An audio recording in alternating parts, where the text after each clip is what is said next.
What is up? What is up? What's up, boxing world? It's your man Sean Zittel holding it down from the illustrious Courtyard Marriott near Disneyland in Anaheim. I'm in Anaheim tonight. I missed Frank Martin's workout yesterday. Family comes first. We had to celebrate my wife's birthday and my son's birthday.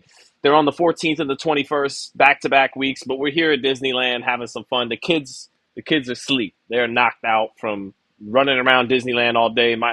Anyway, boxing still beckons, and let's get to the DK Don King, and we really want to talk elaborate, illustrious, great production value. You're talking Don King pay-per-view. Anyways, here comes Blair Cobbs. Beautiful timing by your boy. We are already in main event time. Blair Cobbs coming out with the D-Generation X robe and on a surprisingly high-def camera on this low-budget pay-per-view. Blair Cobbs coming to the ring. He's a favorite tonight. I probably would give him the edge in winning this fight tonight because he's younger and fresher and more explosive than Broner. And Broner looked good against Billy Hutch last fight, but Hutch was very small, had no power. The thing for Blair Cobbs tonight is Blair Cobbs is typically a front runner. He starts his fights very good in the first 3 or 4 rounds. He's very explosive, and then he deteriorates after the fourth or fifth round. And then I think that's when Broner's going to look to get in on him and make this fight happen in the pocket. But it'll be tough for Broner because this isn't Billy Hutch in front of him. This is a strong guy, a natural welterweight, a guy with some athleticism. Billy Hutch did not have that level of athleticism. He was a small 140-pounder like Adrien. And Blair is a legit 147 with some power, at least early when he's fresh. So, but I expect this fight should be a fun, competitive fight. I expect Blair Cobbs to definitely get off to a good start and then probably deteriorate a little bit after the first 3 or 4. And then I expect Broner to come on in the middle rounds. And then in the late rounds, we'll see because Broner hasn't fought at a high pace. It's not like you can expect a super strong second half. It may come in spurts. So I think Broner's going to take over the fight in the middle part of the fight. I think Cobbs will be in control of this fight early. And once we get to the final rounds, it should be anybody's fight. So it sounds like a fun fight. That's why I spent the $40 on the Don King pay-per-view. We literally got this live started right as Blair Cobbs was coming to the ring. But thank you to all 83 of you who are already joining me. Let me say what's up. Rod said, shout out the GOAT Zittel. He even covers this fight. He generous. Yeah, I took a long, hard think about just staying in Disneyland today, but I had to do something this weekend. I was pissed that I missed the Frank Martin workout. I'm pissed that I'm not going to be commentating Xander Zayas, Bruce Carrington tomorrow. Family comes first. But so let me get it in with the Adrien Broner card with the babies asleep. So I think your stream has better quality, says Troller Bader. Well, let's be fair. It is in 1080p, at least 720p. It's in high def. But thank you. Glenn Chaos, what's up, Glenn Chaos? What's up, Uzi Chrome Hearts? Gregory says Sean and Showbiz are the best at live commentary. Marvelous Irv, good to see you, my brother.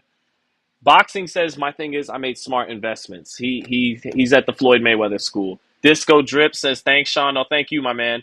So yeah, that's it.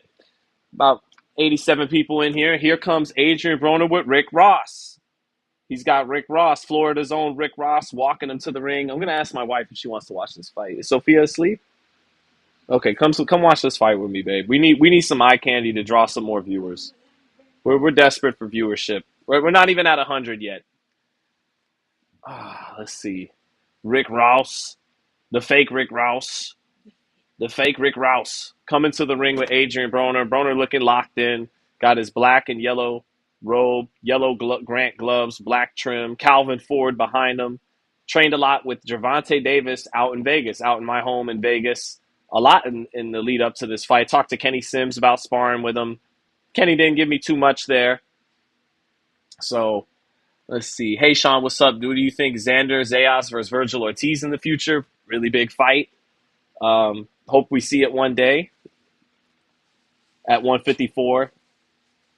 I'll be watching Xander's fight in line at like Space Mountain or something tomorrow. So, but Broner and Cobbs are in the ring. So again, Cobbs, it's not that he's so much younger, so many years younger. I don't even know if he's a full year younger, but he's much younger in terms of mileage on his body. Broner had that brutal fight with Marcos Maidana 11 years ago. He took some punishment against Manny Pacquiao, nothing too bad, but he got beat up a little bit against Pacquiao, Mikey Garcia, to name a few, Sean Porter, and I think his outside the ring stuff, going up and down in weight, some partying outside the ring, he has put more mileage on his body than Cobbs, who's also just a naturally bigger man and is a good athlete. Isn't the most fundamentally sound guy by any means, but a good explosive athlete with some speed and power early in his fights. So, Broner might get hurt early in this fight. I'll say it again. My prediction, pretty 50-50 fight. Broner has much better pedigree than Blair Cobbs. If I was to be brutal, Sammy, come here. If I was to be brutal, if I was being an asshole, and I'm not an asshole, right? No. But if I was being an asshole, I would say that this is a has-been versus a never was. Adrien Broner being the has-been, Blair Cobbs being the never was. And if Adrien Broner wins this fight, that's why. If he wins this fight, he is metaphorically pointing at Cobbs and go, I may be a has-been, but you're a never was, kid. Get that? That's very well put. I think so. That's I very think well so. put. I should. Oh wait, Adrian Wells. He just paid for half the pay-per-view. Thank you. Thank you, Adrian Wells. Adrian Wells says, "What's good, brother? How you feeling tonight?" Random question: who do you think Errol should get as his new trainer? And what's been my favorite fight so far this year? My favorite fight so far this year: Raymond Ford and Klomatov, which we didn't even do a round by round for. You were just watching it with me. Spiritually fun to watch Because there was something so pure to the fight, Adrian.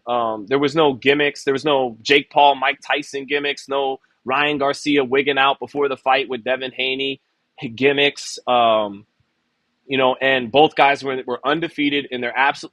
I love Ford Klomatov because it was just about two undefeated guys in their physical prime who both wanted to go home champion more than anything else. That's it. No gimmicks, no crazy personalities or promotion. Just two hungry ass fighters who were in their physical primes. They both have room to grow as professionals, but in their physical athletic primes, and they both wanted to be champion. And that's good enough for me. Don't get me wrong, I like a little spice too sometimes, but really give me just two hungry champions who are at their best fighting each other. I don't always need everything else that goes along with it. So Ford and Klomatov. And then who should Errol get as his new trainer? Robert Garcia reached out to him, I guess. That wouldn't be a bad fit. John David Jackson's a good trainer. I think, look, no matter who Errol gets with, if I'm being honest, I don't think he beats Fundora.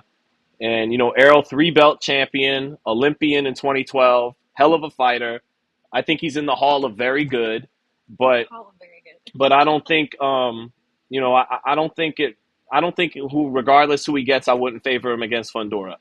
So yeah, I like John David Jackson a lot. Let me get to the round by round now. And thank you, BWG, for the super chat, for the $2 super chat. Appreciate that. Broner and Cobbs, they come center ring, they touch gloves. Let me make sure my shot is on point. Let me get wifey in the shot a little bit more. This is my color commentator tonight, the beautiful Samantha Zittel. She has my last name now. So, poor girl. Poor girl took the last name. A-B, S-Z. S-Z, yeah, S-Z. Scintillating and zesty. Samantha Zittel, I'm not zesty. What Kobe Felder said, Blair is not ready. Broner's going to punish him.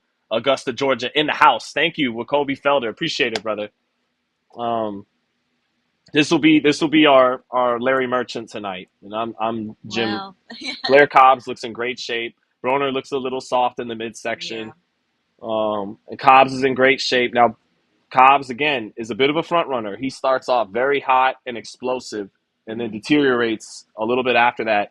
Broner at that point, if that's how it goes to script, is going to try to cut the distance and beat his ass on the inside in the pocket. But Broner's not some huge puncher. So Cobbs should be able to hold up to that middle round rally by Broner, and then we'll see who can finish stronger. That's just how I see it going, but speculation about to go out the window in a moment. This is always so exciting. The moment of truth. The moment of like truth. Guru rapped about for excited. Gangstar. All right, here we go. Round one, the southpaw Blair Cobbs wide stance. Broner staying in front of him. Both fighters with their hands up to start. And now Broner starts to drop the lead hand a little bit and crouch down, pick it back up. Jab to the body by Cobbs to get started in the center of the ring. Another jab by Cobbs falling short. Broner measuring and moving his lead hand around, trying to find some opening here to start. Broner is the guy slightly on the front foot. Cobbs getting backed up a little bit. Steps over to his left, does Cobbs. Cobbs, both guys fencing a little bit with the lead hand. No punches just yet. Broner staying on top. Good jab by Cobbs to the body. Sets up a hook up top. Jab into the body to set up that right hook up top. Broner got touched with it a little bit. Didn't need it flush. Now a jab lands for Cobbs. And Broner is trying to stock him. He takes a straight left hand to the body by Blair Cobbs. Cobbs moving to his left. Falls short with his jab. Misses a right hook. Steps out to his left some more.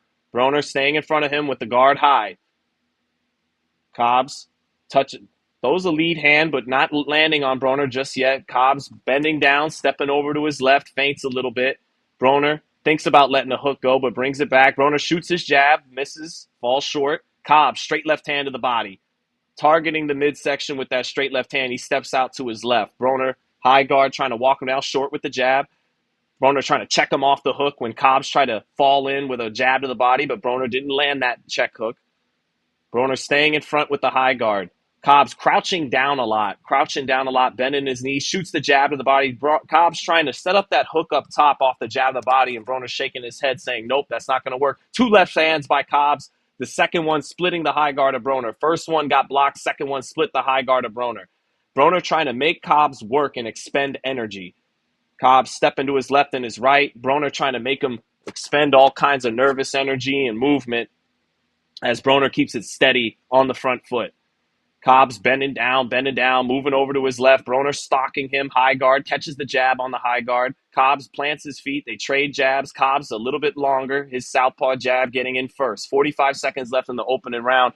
Cobbs stepping over to the left, stepping over to the right. Jabs to the body. He wants that right hook up top off the jab to the body. Straight left hand by Cobbs. He touches Broner with it a little bit, misses the right hook. Cobbs with another jab to the body and that right hook up top, not landing it, but Cobbs with the advantage in round one. Broner sticking his jab in. Broner not throwing a lot of punches this round, just trying to make Cobbs expend energy and stalk him with the high guard. Now Broner lands a jab over the top of Cobbs' jab. And now Cobbs tries to come forward a little bit instead of moving. And Broner holds his ground, keeps the high guard, takes a jab to the body from Cobbs. 10 seconds left in this opening round. Broner staying in front. Oh, Cobbs trying a big 1-2, but got countered with a jab. Broner, good timing there.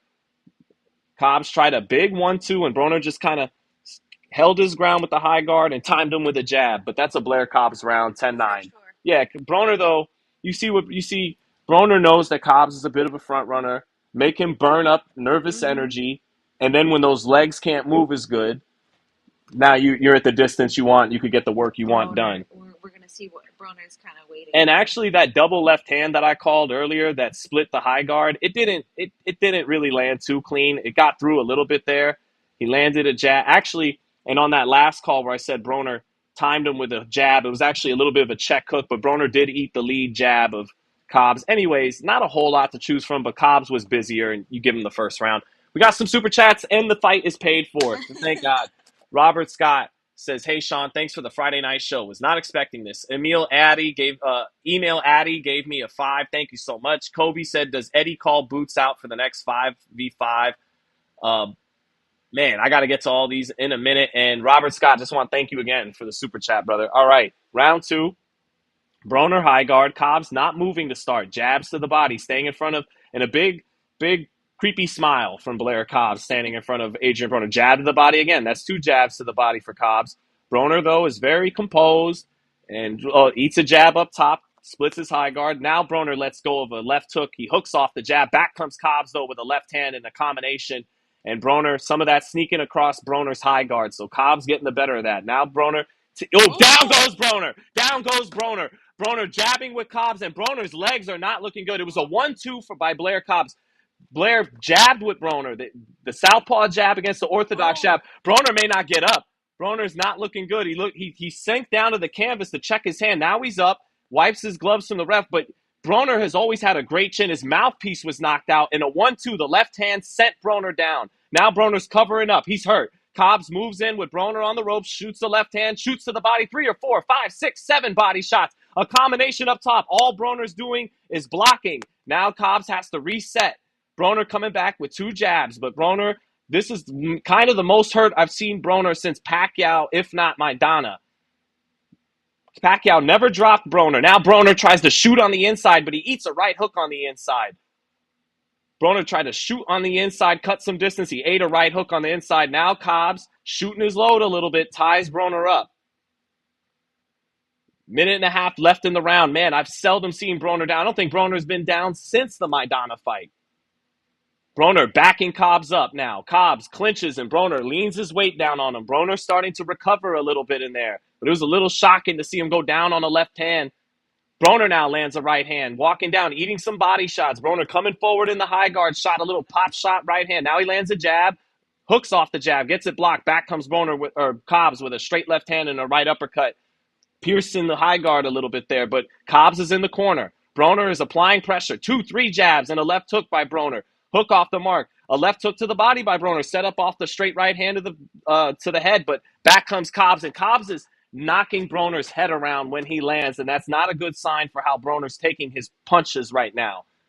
Broner is walking forward, trying to take it to Cobbs, shoots a sweeping right hand to the body. Cobbs getting backed up and laughing in the corner. Broner lands a jab near the corner. Cobbs punching back in combination. And Broner is staying on top of him, but when Cobbs lands, he's rattling his head around, and that's not a good sign for how he's taking the shots. Broner still walking Cobbs down with 10 seconds left in the second round off the high guard, trying to get in the pocket and shoot his short, in the pocket type of combinations, but he's not finding success with it just yet. And that does it for round two. Broner shoots a look at Cobbs like, I'm still going to be here. Yeah. It's going to take more than that. But, I don't know how you do this. You're really good at this. But Broner went down. Let's take a look. Let's take a look at the replay. Broner landing a jab, back comes. Oh, beautiful. So Broner landed a jab, and then Cobbs came back and landed a jab, knocked his head up, and then Cobbs did something very smart. He landed the jab. He stepped in behind the jab. He didn't just throw the jab and stay at the same range. He landed it, stepped in, dipped his head off the line to the right, boom, came with the left hand, and that dropped Broner. Then he got up, tried to follow it up with some body work, threw some combinations with Broner on the high guard on the rope. Some of it split. But by the end of the round, Broner was on top of Cobbs trying to cut the ring off and force that fight inside. Yeah, he needs to respect his opponent. My man, are you wearing an earring? No, Gustavo. It's an AirPod. It's an AirPod. I can't play the fight. Shout out to Gustavo Fontalba. No, it's just AirPods, sir. All right, round three. Broner starting with the jab. Cobbs smiling again. Now, remember, I said that we expect Cobbs to get off to a good start. Yes. But he tends to deteriorate after the early good starts he makes. So let's see if that's what unfolds here. Cobbs is smiling a lot at Broner. He's up 3 points early. Jab to the body by Cobbs. Broner still on the front foot with the high guard. Jab up top by Cobbs. Falls a little short on the chest. Little pawing jabs by Cobbs. Staying in front of Broner for a moment. Broner, straight left hand. Broner getting that high guard split by the straight left hand of Blair Cobbs. Cobbs steps over to the right, working his jab, shoots a straight left hand to the body, and is moving his head as he throws and finishing with levels with his combinations, body, head. Broner just trying to walk him down. Straight right hand by Broner, falls short. He eats a straight left hand through the high guard. Again, that high guard is getting split by the left hand of Cobbs. Jab to the body by Cobbs. And that jab to the body is setting. Broner he's taking that jab to the body, but he doesn't know when Cobbs is going to finish up top. Cobbs just looking like the fresher, younger fighter right now. Jab to the body against Broner. Broner trying to check him with the hook, but he eats that straight left hand up top there. Good exchange by both men. Cobbs getting in the straight left hand, getting touched by the check hook at the same time. This is another Cobbs round so far. Broner just staying on top of Cobbs with the high guard. He's had a few straight left hands pierce that high guard. Still on top of Cobbs. Cobbs cornered, moves out of the corner to his right with the hook. Cobbs, eats a straight right hand. Best shot of the fight so far for Broner. And then Broner leans on top of him, hits him to the body in the clinch. But Broner finally landing that straight right hand and knocking the head up a little bit of Cobbs. Cobbs pawing with the jab. Broner shoots his jab, not landing it. Broner still on the front foot. Cobbs pawing with the jab. Broner shoots a jab, but Cobbs moves his head out of the way. Now Cobbs moves over to his left. Broner shooting the jab. Cobbs with the jab to the body. Broner trying to shoot that jab over the top of Cobbs' southpaw jab and find his range. Cobbs landing the jab, the southpaw jab through the high guard. But Broner staying in on top of him. Broner trying to step over to his right a little bit, set up an angle for his right hand. Broner's slow on the draw. Cobbs is quicker right now at this point in the fight. Cobbs trying to take him out with a lead left hand, just missed the mark. But Cobbs is out jabbing Broner. Broner just got out jabbed again. Straight right hand by Broner, a little too slow. Cobbs ties him up. 30 seconds left in the round. It's another Cobbs round right now. Broner knows his career is on the line right now. Missing the jab. Broner can't land the jab that much. Back comes Cobbs with a jab to the body. Cobbs landing the jab. Broner short with the lead right hand. Lead straight right hand. That nice little pop shot right hand Broner likes to throw. Has only landed once so far tonight. 10 seconds left. Cobbs busy with the lead hand, not landing, but moving and jabbing. Jabbing to the body, jabbing to the head. Broner sweeps a right hand to the body underneath, but eats a jab. And, big left swing and miss. Broner nods at Cobbs again, trying to, let the front runner know we got a long fight ahead of us still. But it's 3-0 Cobbs with the knockdown in the second. So I got this 30-26 Cobbs. Easy fight to score so far. How do you have it, Larry? Well, I have it the same. We gotta wait to see if Broner's gonna be the same old Broner he was in the past. I'm just waiting to see if Broner can come alive. Well, I don't think I think he's waiting to see himself too. So, man, we got almost 400 people in the chat now. That works. Thank you. Yeah, I feel like Broner is just kind of like. Did AB come in with a sweat on? Was he caught cold? He was caught cold. Good question. No, he was caught cold. He didn't have that sweat worked up. We talk about that before every round by round, how important George Foreman would always talk about. You never want to come into a fight cold. That's how you get dropped early. Mm-hmm. And how's Broner's cardio normally? Broner, it's that he doesn't throw a lot of punches, but he usually doesn't gas out. But all right, here we go. Round 4. Cobbs looking confident. Looking poised, double jab, triple jab, and stepping over to his right and throwing it to the body and the head is Cobbs. Jab to the body again by Cobbs. Jab up top, lands for Cobbs, throws a little combination behind that jab, and he's just quicker than Broner right now. Broner, though, is determined to take this kid to the second half of the fight where he could make this a fight in closer range.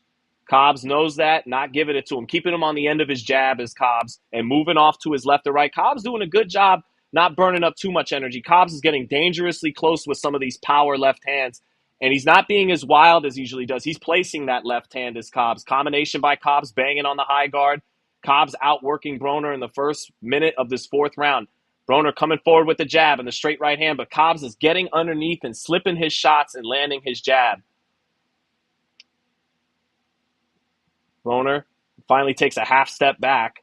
Now he gets right back on the jab, but Cobbs can see that jab coming. Straight left hand through the center of the high guard of Broner.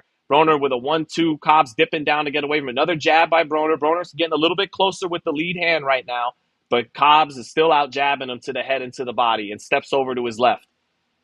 Cobbs is trying to line him up for another one of those sneaky left hands through the high guard. Cobbs sweeps a left hand to the body, gets underneath Broner's jab again. Double jab by Cobbs, stepping over to his left. Broner shooting those one jab at a time and never shooting it to the body, always with the same speed, trying to stick that jab in there.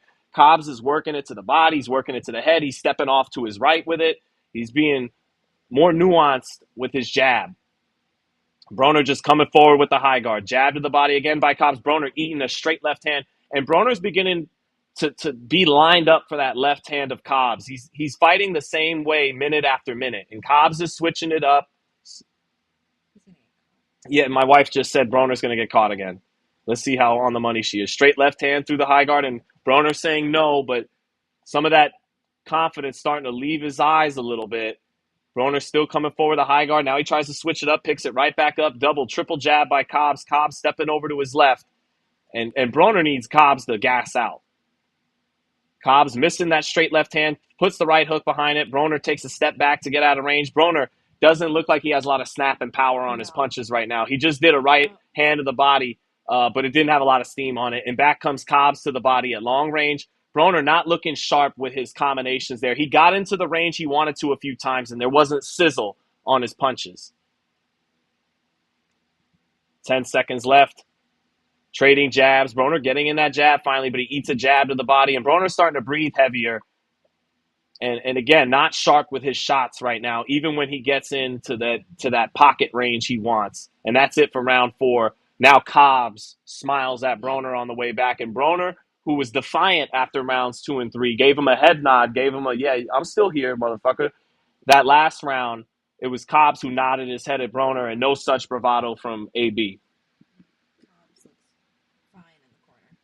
How many rounds is this fight? I can't remember if it's 10 or 12, but party time. Thank you for the super chat. Says Broner looking to set a trap. Nah, a small 140-pounder trying to set a trap like that may work for a Tank Davis when you have one punch, or Deontay Wilder, one punch eraser power.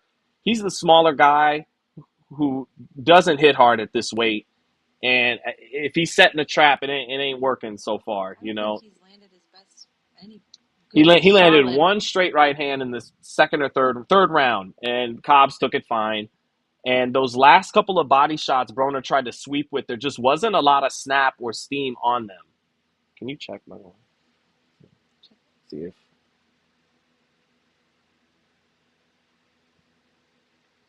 Now Broner back on the front foot still, but a little less bravado coming from Broner right now. And Cobbs trades with him on the inside and gets the better of it with his body shot. And Cobbs smiles at Broner and backs Broner up with a 1-2. Broner back resets on top of Cobbs, but Cobbs is standing in front now and has gained confidence. Cobbs is looking to stay in the pocket now and make a power shot count a little bit more as opposed to punching and stepping off.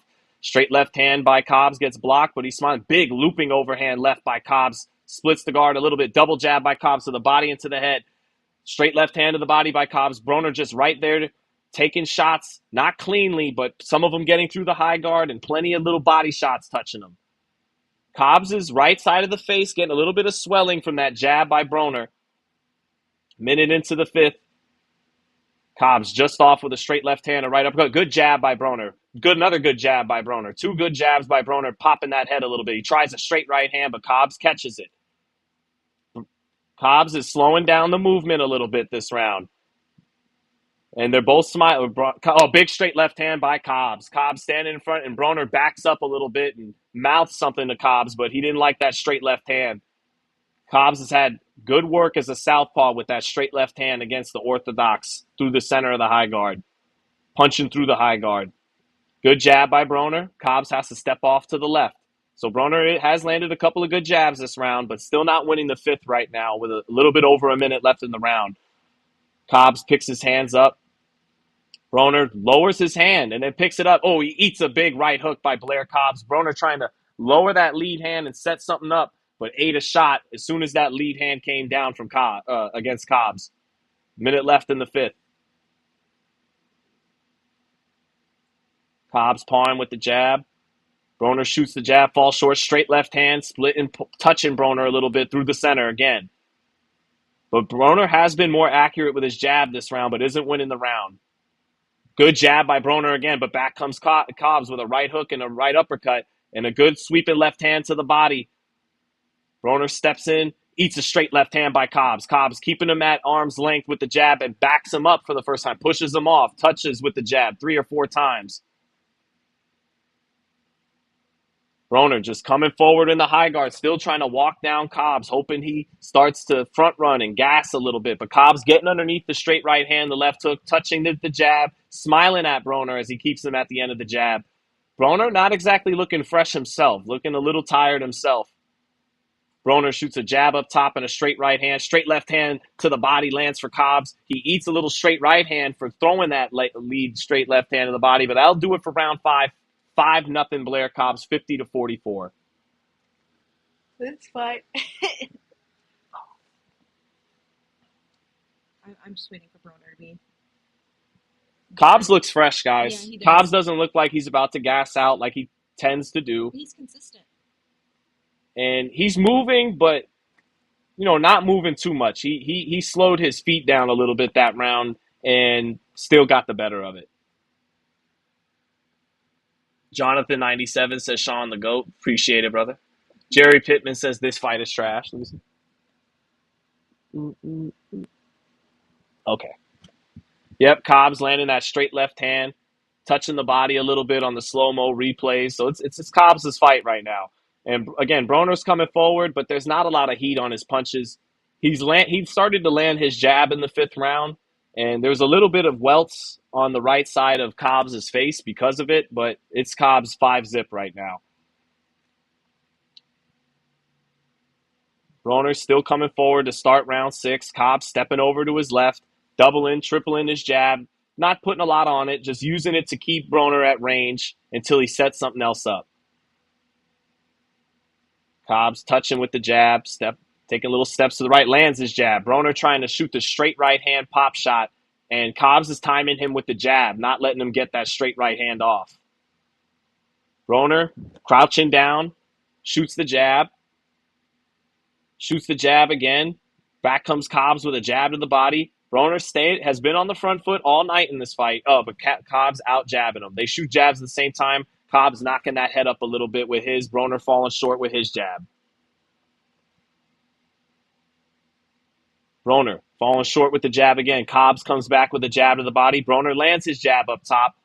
And they clash heads in the center, but Broner landed a little bit of a right hand with that head. Best punch of the night by Broner. Double left hook on the inside to the body and to the head. And Cobbs is smiling, coming back with his jab to the body, but that was a AB-like double left hook. Cobbs straight left to the body. He's trying to set up a straight right. Oh, good 3-punch combo by Cobbs. 1-2, right uppercut, and the right uppercut lifting up Broner's head. Broner staying on top, dropping the lead hand, picks it up. Cobbs gets his lead right hook blocked, steps over to his right. Broner staying on top. Oh, Broner walking into a big looping left hand through the high guard. Broner is buzzed. He's trying to walk Cobbs down. He walked into a looping left hand. Broner still on top of Cobbs, shooting his jab. Cobbs shooting the jab of the body, getting backed up despite buzzing Broner. Broner showing that heart that he usually shows in terms of having a good chin. Straight right hand lands for Broner. Little touch left hook up top, knocking Cobbs into the corner a little bit. Cobbs comes out of the corner. Broner has landed his best shots of the fight in this round, but it's still a Cobbs round because he buzzed them with a looping left hand that split the high guard. Cobbs stepping over to his left. Broner staying on top of him. Broner gets his lead right hand blocked. Cobbs taking something off of his punches to the body to touch Broner, and then touches him with a lead hand up top. Cobbs stepping over to his right. Broner staying on top of him. Cobbs' back is near the ropes. Broner lands a jab. Back comes Cobbs with a jab to the body. Cobbs getting backed up. Not as much steam on that 1-2 by Cobbs. Broner touching him with the jab. In the high guard, Broner touches him with the jab again. Broner's in close. He's got to shoot. Broner doesn't get anything done there. He got in close where he wanted. He didn't shoot the hook again. 10 seconds left in the round. Broner trying to hook off the jab, but not much on it. Cobbs smiles, shoots a jab up top and a straight left hand to the body, and they dog each other at the bell. And that'll do it at the end of 6. He still didn't win that round. It's 60-53, Blair Cobbs. What were you saying? I think he feels better because he feels like he's measuring for that left hook now this time. Like he feels like he's going to get. So that's why he's getting in closer. Right. Well, my wife thinks Broner's got something with the left hook. He landed his best punch of the fight there. It was right out of the clinch. Here it is on the slow-mo. Nope, they didn't show it. Instead, they showed Blair Cobbs, who threw a home run left hand and split the high guard as Broner was trying to walk him down, and that buzzed Broner a little bit. Let me see. Okay, Sean, best in the game. Thank you. Keep it moving. Appreciate it, brother. Thank you, guys. Got over 500 people in the live. Happy everybody's here. Thanks for joining. Anyone can join. Mexicans, Africans, Dominicans, and all ands can join. Italians. Anybody can watch the round by round. All right, here comes Broner. Shoots that jab. Broner's starting to have more success with his jab the last couple rounds. Cobbs continues to touch him with the jab to the body.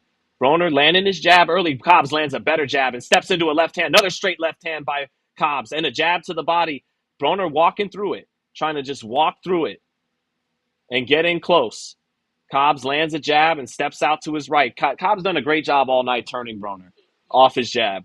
Turning him, not letting his feet get set.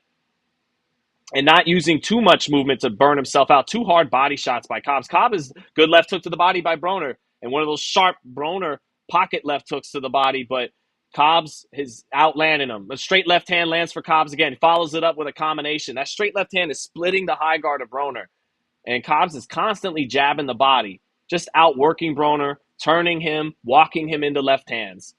Broner touches him with a lead left hook, sweeps the right hand of the body, but not as crisp as we're used to seeing AB at that range. Broner's got Cobbs in the booth. Lands his jab, but back comes Cobbs with that jab to the body. It's been constant. Broner tried to take the angle and shoot the left uppercut in the pocket. Too slow on the draw. Yeah. He's Huh. aged. Mm-hmm. Broner going back. He's breathing heavy. What happened? I think mouthpiece might have came out. That's from fatigue. It wasn't a punch. He's breathing heavy, and that mouthpiece came out. If Cobbs is still fresh and he could walk Broner into a few more left hands, it could get bad for Broner, who's already been down. Halfway through the seventh, another Cobbs round. Broner landing his jab, but he's going to need more than the occasional jab. He's eating body shots. He's eating straight left hands through the center of the high guard. He's going to need more than some jabs. Straight left hand to the body lands for Cobbs, and he touches Broner with the jab up top. Just double jab from Cobbs, steps over to his left. Cobbs has doubled and tripled it up, taking something off of it, and stepping over to his left, stepping over to his right, walking him into straight left hands, touching the body. Broner lands a straight right hand to the body, but his mouthpiece gets knocked out because Cobbs counters with a straight left hand. Cobbs landing a check right hook, but Broner is trying to go for broke a little bit, but his hand speed isn't what we're used to, and Cobbs is outworking him on the inside, has better conditioning, and can get off first. Double jab, straight left hand through the center by Cobbs. Broner got in right where he wanted to and couldn't get nothing done. Cobbs just outworked him there. Double left hook by Broner. Little short right uppercut on the inside, but back comes Cobbs. Right uppercut lands on the inside. Another right uppercut by Broner. Good inside work by Broner. Cobbs taking the punch as well, but a little bit of life from Broner. But Cobbs is pretty much giving as good as he gets even there. But Broner got the better of that exchange. He lifted his head up with some nice right uppercuts. 30 seconds left in the round. Broner pumping the jab, lands that second jab hard, knocks Cobbs' head up. Cobbs comes back with his jab, knocks Broner's head up. But a little bit of life from Broner there. Still hasn't won a round. Broner lands his jab. Steps behind. Catches the straight left hand, walks forward, misses with the left hook to the body, tried to shoot that left hook to the body. Cobbs stepped out of range, looping left hand by Cobbs, and Broner shakes his head. No, he rolled some of the shot, and Broner shakes his head at Cobbs some more. Cobbs breathing heavy. Cobbs getting a little bit more tired, and Broner trying to stomp his way back to the corner as if to say, I'm still just getting started. Well, get started, Broner, because it's 7-0 Cobbs, but Broner has landed more shots the last couple of rounds, just not enough to win the rounds on my card. Let's see. Party time, says Sean Zittel, Italian Stallion. Let's fucking go. Thank you, sir. Thank you. Appreciate that, party time. Metal Hendrix, thank you for the super chat. Metal Hendrix shoots us the $10. Thank you for the super chat, Metal Hendrix. We love Jimi Hendrix. Electric Ladyland for life. Armanis McGinty, thank you for the super chat, brother. Armanis McGinty, or Aramis, excuse me, like Aramis Ramirez, the third baseman for the Cubs back in the day. Of course. He says, let's be real. Broner has always been hype or a job. What's his best win? Ponce de Leon, Antonio DeMarco? He barely beat Paulie. You one of the best in the game, too. Just had to let you know. Thank you, Aramis. Appreciate that. The DeMarco win was good. DeMarco had just knocked out Linares. He was rated, I think, #1 by the ring at lightweight. It was for the glamour belt, the green belt. DeMarco's the best win. Really good performance. Awesome performance. Dare I say great performance. But right now he's down 7-0 to Blair Cobbs in Florida on Don King pay-per-view. So here comes Broner on the front foot, still trying to land that jab, hooked off the jab well. That time to start the round. Broner dangerously coming close to walking into straight left hands as he just walks down Cobbs with very little respect for his power, even having been dropped by it. Broner touching Cobbs with a straight right hand. Back comes Cobbs with the jab. Broner is staying on top of Cobbs, lands his jab, touches Cobbs with the jab. Cobbs smiling. Broner just not quick enough to put them together right now. It's got to be 2 or 3 shots at most at a time, and he's not as quick as he used to be, so they're not finding a lot of success. Double jab by Cobbs, steps over to his left. Broner got him on the ropes. Straight left hand lands for Cobbs off the ropes, splitting the high guard. Back comes Broner with a jab. Broner keeps trying to hook off the jab and not find a lot of success with it. Back comes Cobbs with a combination. Decent defense by Broner, catching on the elbows and on the high guard, but that's activity by Cobbs. Cobbs backing up. Broner walking him down. Broner gets in close. Cobbs wisely ties him up. Gets it back in the center of the ring. Cobbs working his hands on the inside, so is Broner. Cobbs a little bit more active on the inside. Cobbs touching with the jab, just touching Broner, shooting shots, sometimes not always committing to everything. Straight left hand for Cobbs lands, and he's laughing. Broner staying on top of him. Cobbs lowers his hands, uses some head movement, comes back with his jab. Broner just keeping that high guard, trying to, and then hook off the jab, just jabbing out of the high guard, always at one speed. Good jab to the body by Cobbs, seeing that lead jab coming, looping left hand, knocking some of the sweat off of Broner's head. Some of those shots are landing on the top of the head of AB because he tucks his chin and keeps a good high guard. So sometimes Cobbs is looping it, not throwing it straight and landing it on the top of the head, knocking the sweat off. Good left hook to the body by AB in close. AB getting a little bit of work done, shoots that left hook to the body, and that's a beautiful punch he's always had, but it's been few and far between. Back comes Broner on his jab. He blocks the jab of Cobbs, but Cobbs doubles it up and touches him up top with it, always throwing it 2 or 3 times to the head and to the body. Cobbs jabbing to the body again. Straight left hand by Cobbs, throws a little body work, and Broner just shakes his head no, but that's work and activity done by Blair Cobbs. Cobbs trades with Broner, gets the better of it. Straight left hand landed. Broner touched with the check left hook, but Cobbs got the better of it with the straight left hand. That crowd in Florida wants Broner to rally. He shoots a left hook to the body, but back comes Cobbs with 2 body shots. Good left hook on the inside by Broner. He got a little combination off and swept and cleaned up with the left hook, knocked some of the sweat off of Blair's head. Broner, that's it for round 8. He dogs Cobbs. Even These Cobbs having fun. these rounds have gotten a little more competitive, but I don't. Do you think Broner's won a round? No. No, No. it's 8-0 Cobbs It's with the his knockdown. age. Yeah. Let's see what they show on the replays.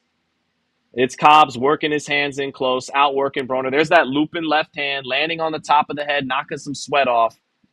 I never thought I'd say this, but I respect AB's professionalism. No, Broner's Yeah. always had heart and a chin. You know, it's people just are rightfully complain he doesn't let his hands go enough. Yeah. This fight, I don't think it's so much about not. It's just that he isn't letting his hands go enough, but it's because of Cobbs. It's because he's being kept on the end of the jab. He's coming in straight lines like this, and he's just he's trying to not range find. He's shooting the jab, pumping it, always at one speed, always out of the high guard. He hasn't thrown any punches with the lead hand low. Everything's just out of the high guard. Thank you for the super chat, Rob the Barbarian, who says best commentary in boxing. Thank you, brother. All right. We got 600 people rocking with us. Thank you. From Disneyland. Into the 9th. And Cobbs should definitely have this fight in the bag just about. Yeah. Cobbs jabbing to the body. Broner still touching him with the jab at times. Cobbs pawing with the jab, stepping to his left, shoots the jab. Broner wants to check him with the hook every time he reaches down to the body, but he's just not as quick as he used to be. Cobbs just touching Broner. Even when it's not landing, he touches him, and then Broner tries to step in with one right hand of the body, and Cobbs throws in combination, takes something off of the punches so you don't tire yourself out, but you're still outworking Broner the whole way. Double jab by Cobbs, takes a half step back, dips down, feints, eats a jab by Broner. Broner getting in the jab that time as Cobbs posing too much and not working. Cobbs shoots the jab, misses it, steps back. Broner wants to check him with the hook. 1-2 by Cobbs, caught on the high guard by Broner. Back comes Broner with his jab. Broner trying to check him with that hook every time, but can't land it. Now Broner touches him with the lead hand. Broner stepping in behind the jab and lands a nice straight right hand in the body. But even when Broner lands the occasional body shot, Cobbs will just come back with 2 or 3 or 4. Not necessarily that accurate. Good straight right hand by AB, pops up Cobbs' head. Cobbs comes back with a couple of shots, but Broner catches on the high guard, keeps walking him down. Now Cobbs lands 2 jabs, backs Broner back up a little bit in the center of the ring, keeping Broner off with the jab. Broner misses his jab. Broner still walking forward. Looping left hand by Cobbs misses, but then he shoots the up jab, and that lands. Cobbs working his combinations. Broner catching, but that's activity. Good straight right hand by Broner. Good straight right hand off the jab. Cobbs is punching his way through it, but that was a beautiful straight right hand by Broner. And that brings the crowd alive a little bit. Minute left in the 9th. Cobbs is smiling. Good straight right hand to the body by Broner. Makes Cobbs smile again. Cobbs lands a jab, but that was better work by Broner. Broner might actually win this round. Cobbs is not being very accurate this round. A lot of his shots are being caught this round. Double jab caught on the high guard. He still touched Broner this round, don't get me wrong, but definitely the cleanest shot this round was that straight right hand a little bit ago by Broner. Cobbs touching Broner's high guard, just working his hands. Not a lot of steam on those type of punches there. Cobbs moves his head off the line, straight left hand, moves out to his right. Broner touches with the jab, straight right hand to the body. Those are kind of borderline by Broner. Back comes Cobbs with combinations. Back comes Broner with a jab, straight right hand, left hook to the body by Broner, but Cobbs is just punching in combination, not letting him take the play, not letting him dictate or take the momentum. Cobbs waves his hands in the air. He's starting to get a little tired, and he's trying to con his way through it a little bit. I'll give the round to Broner. I'll give that round to Broner. We don't do pity rounds here on the Sean Zittel channel, but for a 4-division champ who's having a rough night, we'll give him the benefit of the doubt. 8-1, Blair Cobbs. Somebody said they gave the last round to Broner. That's not out of the question. Not out of the question. Broner's been more competitive in some of these last couple rounds. I didn't think he was. Even that round, you could score for Cobbs. Mm-hmm. He still outlanded and outthrew Broner, but I thought Broner's clean, straight right hand twice. It knocked the sweat off of Cobbs. It was enough to give Broner the round. So 8-1 Cobbs with the knockdown in round 2. And we got another super chat. Who's it from? Great job, Sean and wife, says James Walsh. Appreciate it. Thank you. Brittany Littleton says, Sean Zittel, great commentary. Thank you so much. Thank you, James Walsh. Again, thank you, Miguel Tapia, for the super chat as well. All right, round 10. I got to be honest, chat. I just ordered this fight like 2 minutes before it started. I don't know if this is the last round or not. I don't know if this is 12 round or a 10. Can you look that up for me real quick, Larry? This is Larry Merchant here. Larry got a lot hotter. I got really sleepy. Yeah, so, all right. Is this the last round? Broner has to get a knockout. Cobbs letting his hands go early. Broner shooting that straight right hand with bad intentions. Misses the left hook. Walking Cobbs down. Steps in on Cobbs. Tries to throw a 2-punch combination, but Cobbs is just working his way through any moments Broner tries to build. Good left uppercut to the body by Cobbs as Broner stepped inside. Snuck it in there a little bit. This is the last round. Broner needs a knockout. Spoilers, he doesn't get it. Spoilers, Blair Cobbs wins by unanimous decision. You can actually tune out now. No, just kidding. Send a $500 super chat and stick around. Here comes Cobbs moving off to his right. Makes Broner miss the hook.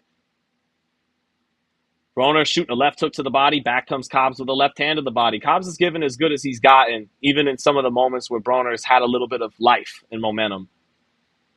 Oh, good right hook by Cobbs. Misses. Broner tries to time him with the straight right hand. Broner lands the jab, gets Cobbs on the ropes, but can't touch him with either hand.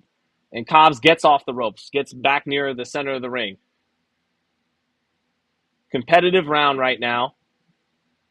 Minute 40 left in the fight. Big looping left hand by Cobbs, way off the mark, misses. Broner touches him with a nice little right uppercut to the body. Back comes Cobbs with 2 straight left hands through the center, touching Broner. Broner staying on top of Cobbs.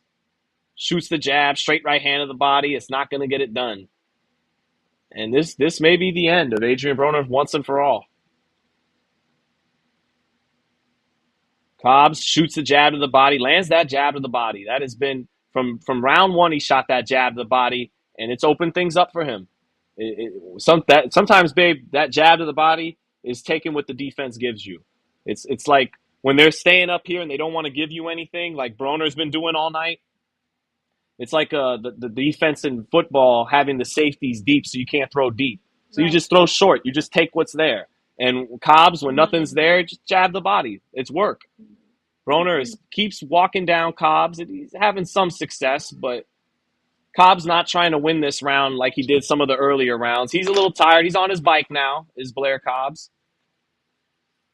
Broner firing some good body shots, but back comes Cobbs with combinations up top. Cobbs' right eye a little swollen from that jab of Broner. Broner's mouthpiece comes out for the 3rd time tonight because he's tired. He's going to fight through it with 20 seconds left. Broner cutting the distance, but not enough steam on his shots. And this could be the it could be the end for AB. He's been a cat with 9 lives, has Adrien Broner. A cat with 9 lives, but this may be it. Good combination at the end by Broner, and he hurts Cobbs with a left hook. He shoots his most blazing combination of the whole fight at the bell and hurts Cobbs with a left hook. He wins the round based off that left hook. I had it 8-2 for Blair Cobbs with the knockdown in round 2. Let me do the math. 98-91 Blair Cobbs is how I scored this fight. And that was kind of a microcosm of some of Broner's career. His best combination came at the bell, too little, too late.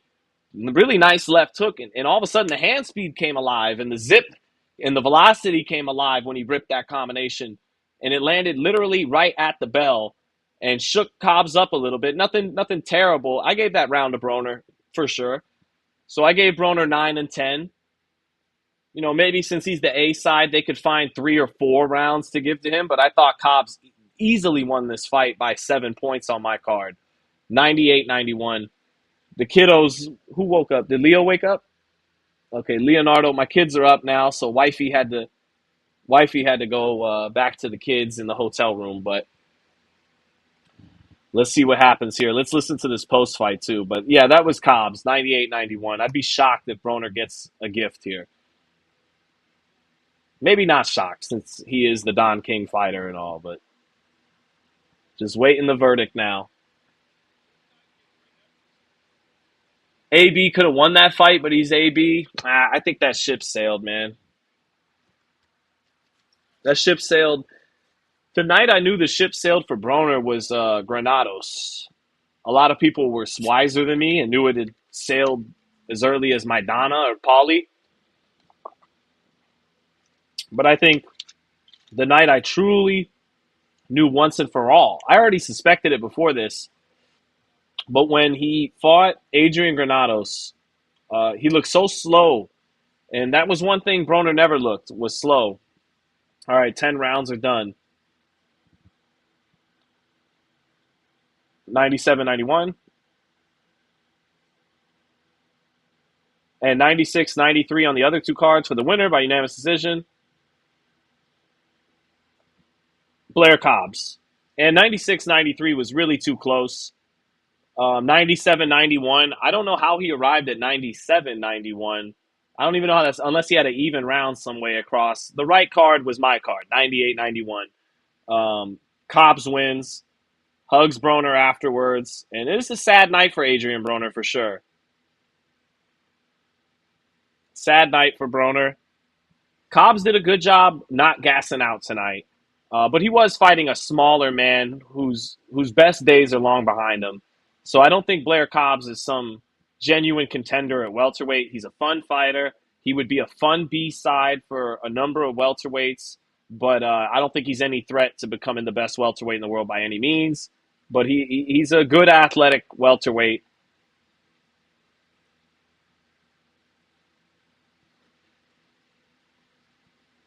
Cobbs says, let's see, he said Broner's really tough. He said he's a 4-division champ.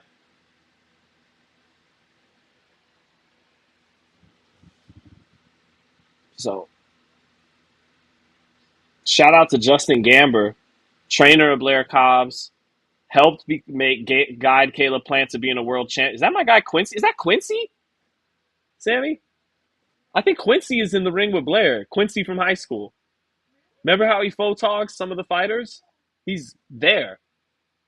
Shout out to Quincy. Quincy Avery in the house.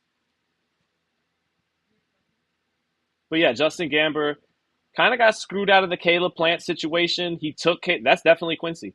He took Caleb Plant kind of from, like, as an amateur, at least early in his pro career, took him all the way through the Uzcategui fight. And then Caleb brought in a whole bunch of other secondary trainers for the Canelo fight, which kind of like neutered Gamber's authority. And then he loses to Canelo and fires Gamber. So now Gamber back on the scene with Blair Cobbs, and his imprint was shown because one thing Justin told me at the Top Rank gym when I interviewed Blair was, I can promise you he's not going to front run like he has before. And he said he used those words with Blair. He says, you've been a front runner in some of your fights. And so Justin Gamber, who's a no-nonsense guy, a very high boxing IQ guy, may not look the part to some people, but he knows his fucking boxing. And he made Blair Cobbs fight his most consistent fight I've seen him. More consistent than dropping Mo Hooker and fading later in that fight. He did his thing. Blair Cobbs says, it ain't over. He says, if you're battling with depression, it ain't over. He's just making this whole it ain't over thing. He's doing like his Kevin Garnett, anything is possible. Cobbs just trying to, because it ain't over. He did his anything is possible. Did Leo go back to sleep? But so can I show the baby on this trip? Let me show my baby. I'm proud of my babies. I don't care. Look at this baby. Say hi to the Zittel Queen. Here's the princess right here. Sophia. Sophia Paloma. You see Blair Cobbs? He wants you to believe in yourself. Yeah, he won the fight. He wants you to believe in yourself. Okay? Go ahead, go to mommy. Let's go. I had to show the queen. I had to show the queen.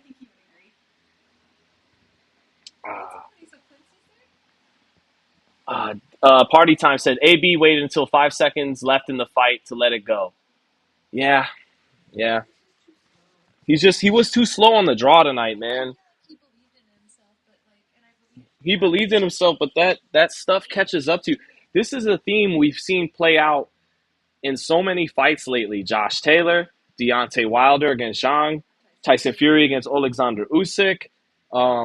Wear and tear and lifestyle habits catch up with you. No matter how much your heart is in the right place on fight night, you can't get back some of that stuff.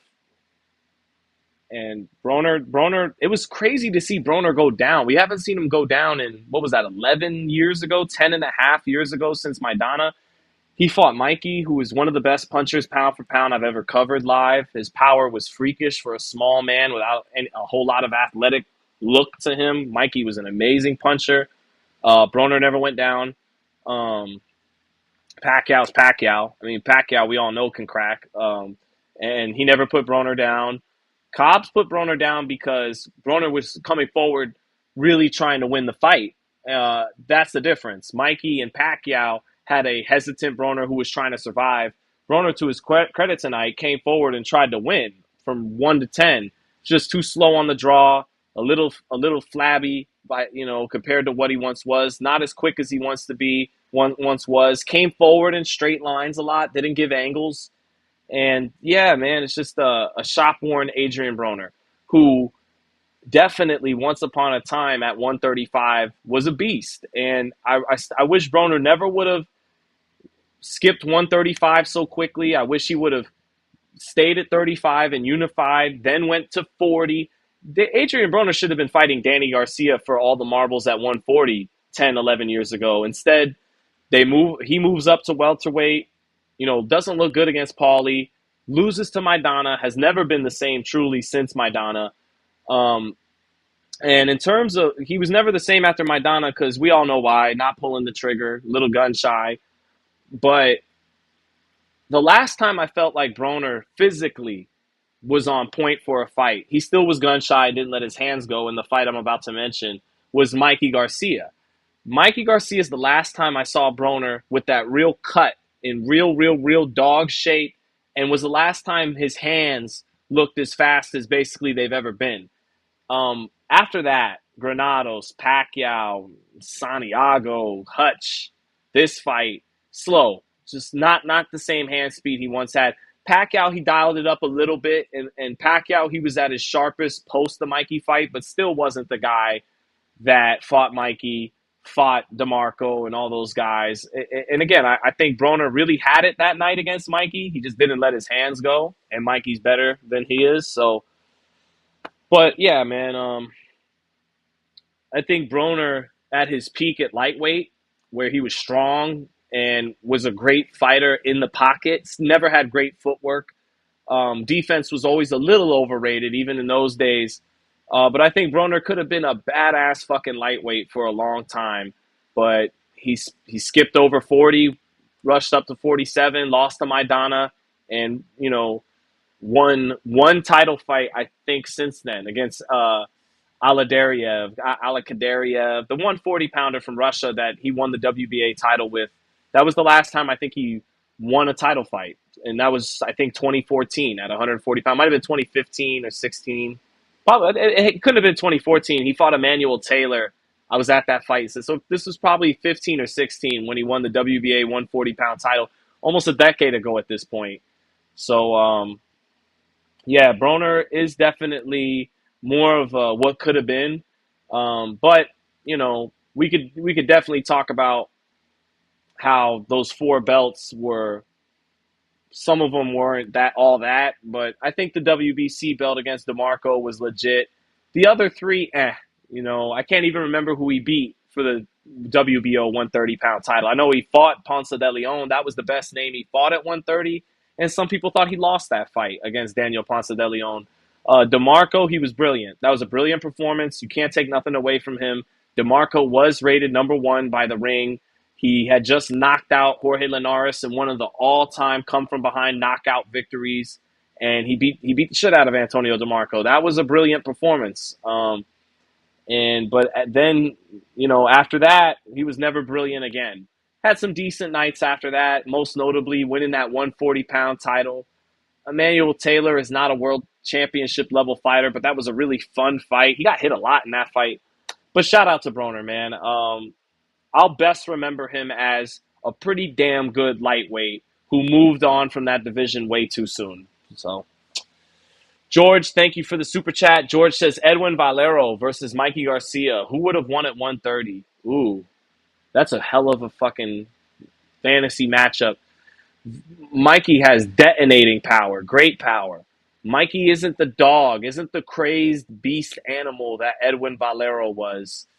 I think Valero was tougher than Mikey, and was more explosive with Mikey, but Mikey was much more well schooled, and Mikey was a brilliant counterpuncher. I'd have to brush up on my Valero tape to make a great pick on that. That's a 50-50 fight because Valero's going to throw more combinations than Mikey. He's going to use his feet in terms of turning him off the power combinations more than Mikey, but Mikey is going to line you up, and he's a sharpshooter, and he has punch for punch just as good a power as Valero. Valero's actually more like a Pacquiao, he hits hard as fuck, but he was a combination puncher, an accumulation puncher. That's why Antonio DeMarco was able to take his best stuff for about 6 or 7 rounds. Mikey Garcia could truly detonate you with one shot, like he did Zlaticanin for the WBC lightweight title, knocked him out nasty in 3 rounds. Mikey had true detonating one-punch power. He was a better counterpuncher than Valero. That fight would have kind of been like Manny Pacquiao and Juan Manuel Marquez. Valero being Pacquiao, and Mikey being like Juan Manuel Marquez. That would have been a great fight. That's a tough fight to pick. I'd have to brush up on the tape. I think it'd resemble a little bit of Pacquiao Marquez. And yeah. What's up, Red? Good to see Red in the chat. Said Broner powered up at the last minute. What the fuck happened? I mean, what's odd though is the steam that was on that final combination at the bell wasn't on this. What the steam wasn't there for any of the combinations he tried to rip as the occasional times he got in the range he wants to and Cobbs' wheelhouse in the pocket. There wasn't a whole lot of zip on most of his shots, save for a rare left hook here or there. He had one. His moments of looking sharp were so rare in this fight. I can recall every moment it happened. He had a couple of good straight right hands, and he had one really nice double left hook, and he had 2 nice right uppercuts to the body in the 9th. I could count on 2 hands all his moments. And Cobbs had moments every single round. Even in those last 2 rounds I edged to Broner, Cobbs touched him up. So I'm looking for where my other AirPod fell out. I don't know where it went. May have been lost into the abyss of this couch. But let me see. Sean, who do you got? Tank or Frank? Hello, Vanessa. I have Tank. I'm going to get into more of a deep dive on Tank and Frank tomorrow on Sean Porter on the Porter Way podcast. I'll give you guys some of my notes. I'll read my notes with you. How about that? I have Tank, but all right, here's some of my notes on Tank and Frank, and I'll quickly read them to you, the beautiful chat. All right, Tank Frank. Tank is risking things giving up rounds early this time because unlike Romero, Rolly, Ryan Garcia, and Mario Barrios, Martin can catch a rhythm and won't be on the front foot. So what I mean by that is usually when Tank would give away early rounds, it's Ryan, or he didn't really give away early rounds to Ryan, but Rolly or Barrios or these guys were still going to be right in front of him for whenever he decided to turn it up. If you give away early rounds to Martin, it's going to be harder to find. He won't just be in front of you. And when you let an athletic fighter like Martin catch a rhythm and they begin to feel things in there and improvise and feel shots coming to them because sometimes slipping shots isn't just about seeing the shot coming. When you're firing on all cylinders and building momentum, you start to fight off a rhythm and feel the shots coming, having an anticipation for them and things like that. And so, unlike those other guys who are come forward fighters, you're down against Martin, and now you got to risk walking into some of his shots, like Cobbs was doing to Broner. So yeah, and he won't be on the front foot necessarily. He'll be trying to turn you while you're trying to find him and play catch up, and that's harder to do than it is sharpshooting against a guy in front of you. Next note, Frank Martin doesn't have those guys, meaning Ryan, Barrios, even Rolly. Rolly, he has the same arm length as, but he's not as physically big as Rolly. So Martin doesn't have those guys as length or size. He lets Tank do more, and so Martin kind of being similar in size to Tank. He's a little taller, but the arm reach is very close. It's about a half-inch advantage for Martin. Frank, that allows Tank to be more creative because he can pull counter and do all kinds of stuff. He doesn't just have to come forward in a high guard against the taller guy and get underneath them and spring up with the power.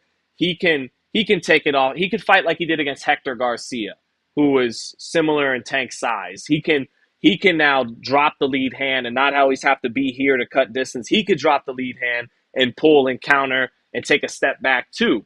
And he did that once. He did that even against Ryan because Ryan was all fucked up after the first knockdown in the second round, and he even was able to. But even when he pop shotted Ryan off the back foot, it was out of the high guard.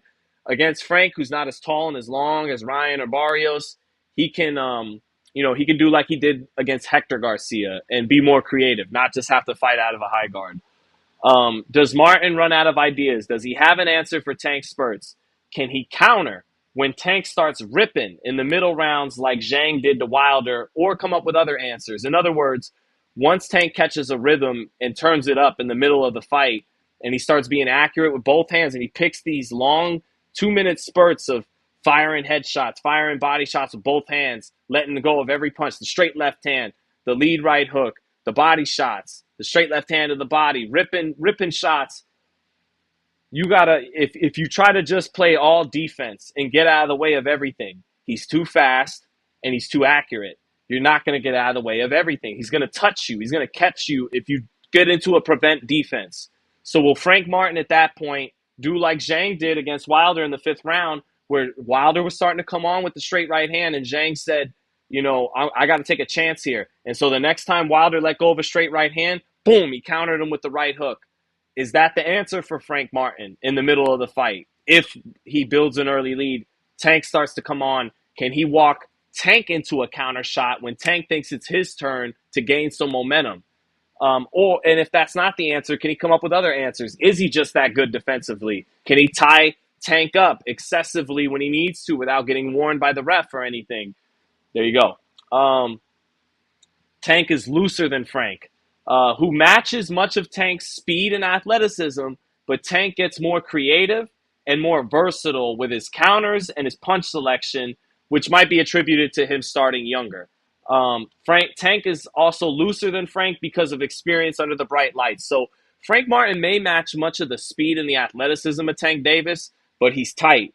He's tight, and being tight can be good. It means sometimes you're sharpshooting. You're very sharp, but Tank can be just as sharp while being a little more loose, a little more relaxed, and that looseness lets you be a little bit more creative and dynamic. Foom, pop, pop, foom, pop. It lets you roll and shoot, pull counter and shoot. You could do that too, but when you're a little more tight and you haven't been under those bright lights, you're going to be a little tighter than Tank, and Tank will be a little bit looser, and it's easier. Terrence Crawford's great at this. Terrence Crawford is both very sharp. He's locked in, lasered in, but he gets a little bit loose, and he starts putting some sauce into his punch selection and punching in between the other guy's punches. And then lastly, Martin is the underdog, but he's a live dog because he's a serious fighter, he's a disciplined fighter, and an athletic fighter who doesn't just rely on his athleticism. He has skills, and he showed dog against Artem Hardatunian because a lot of people thought he was losing that fight. He bit down, he won 10, 11, and 12, and he dropped him in the 12th, and he bit down in that fight and showed some dogs. So there's some of the notes. I hope you guys enjoyed that. I hope I didn't lose everybody in the chat. Nope. I got. No, we're at 8:57. We still got a lot of people. So Untouchable Raider says, remember when Broner wanted Crawford or Spence? I don't. When did that happen, Raider? I don't remember that. I've always nah. The time for him and Crawford to fight was 2014. They should have fought it. In my perfect world, Broner and Crawford would have fought at 140 or 135. And Crawford definitely would have won. Even Broner on his best day before Maidana. And even when Crawford was still a little light in the ass, being this great lightweight, Crawford got better at 140 and at 147 than he did at lightweight. The Gamboa performance was brilliant. But think about this.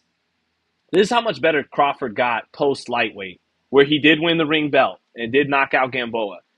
Crawford went from going 12 full rounds with Ricky Burns to now at welterweight and even junior welterweight. No one's went the distance with Terrence Crawford since Barack Obama was president. I always love saying that for Terrence. Terrence has won every single fight Terrence had at welterweight from his first fight with Jeff Horn was a title fight. He's won every single fight at welterweight by knockout. All of them. I think all 10 of them, might be 11. But I think he's 10-0 with 10 title fights with 10 knockouts. Not bad. Not bad. He's pretty good. And then at 140, that knockout streak extends back to no, I'm wrong. No, I'm right. He knocked out Ndongo, but the last time he went the distance was in the unification with Victor Postal, who he dropped 2 times anyway. So he still dropped the guy twice.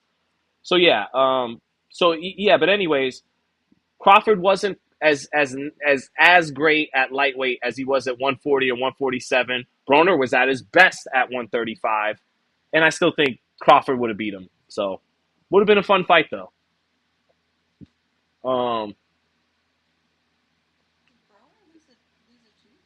Did Broner lose a tooth? People keep saying that.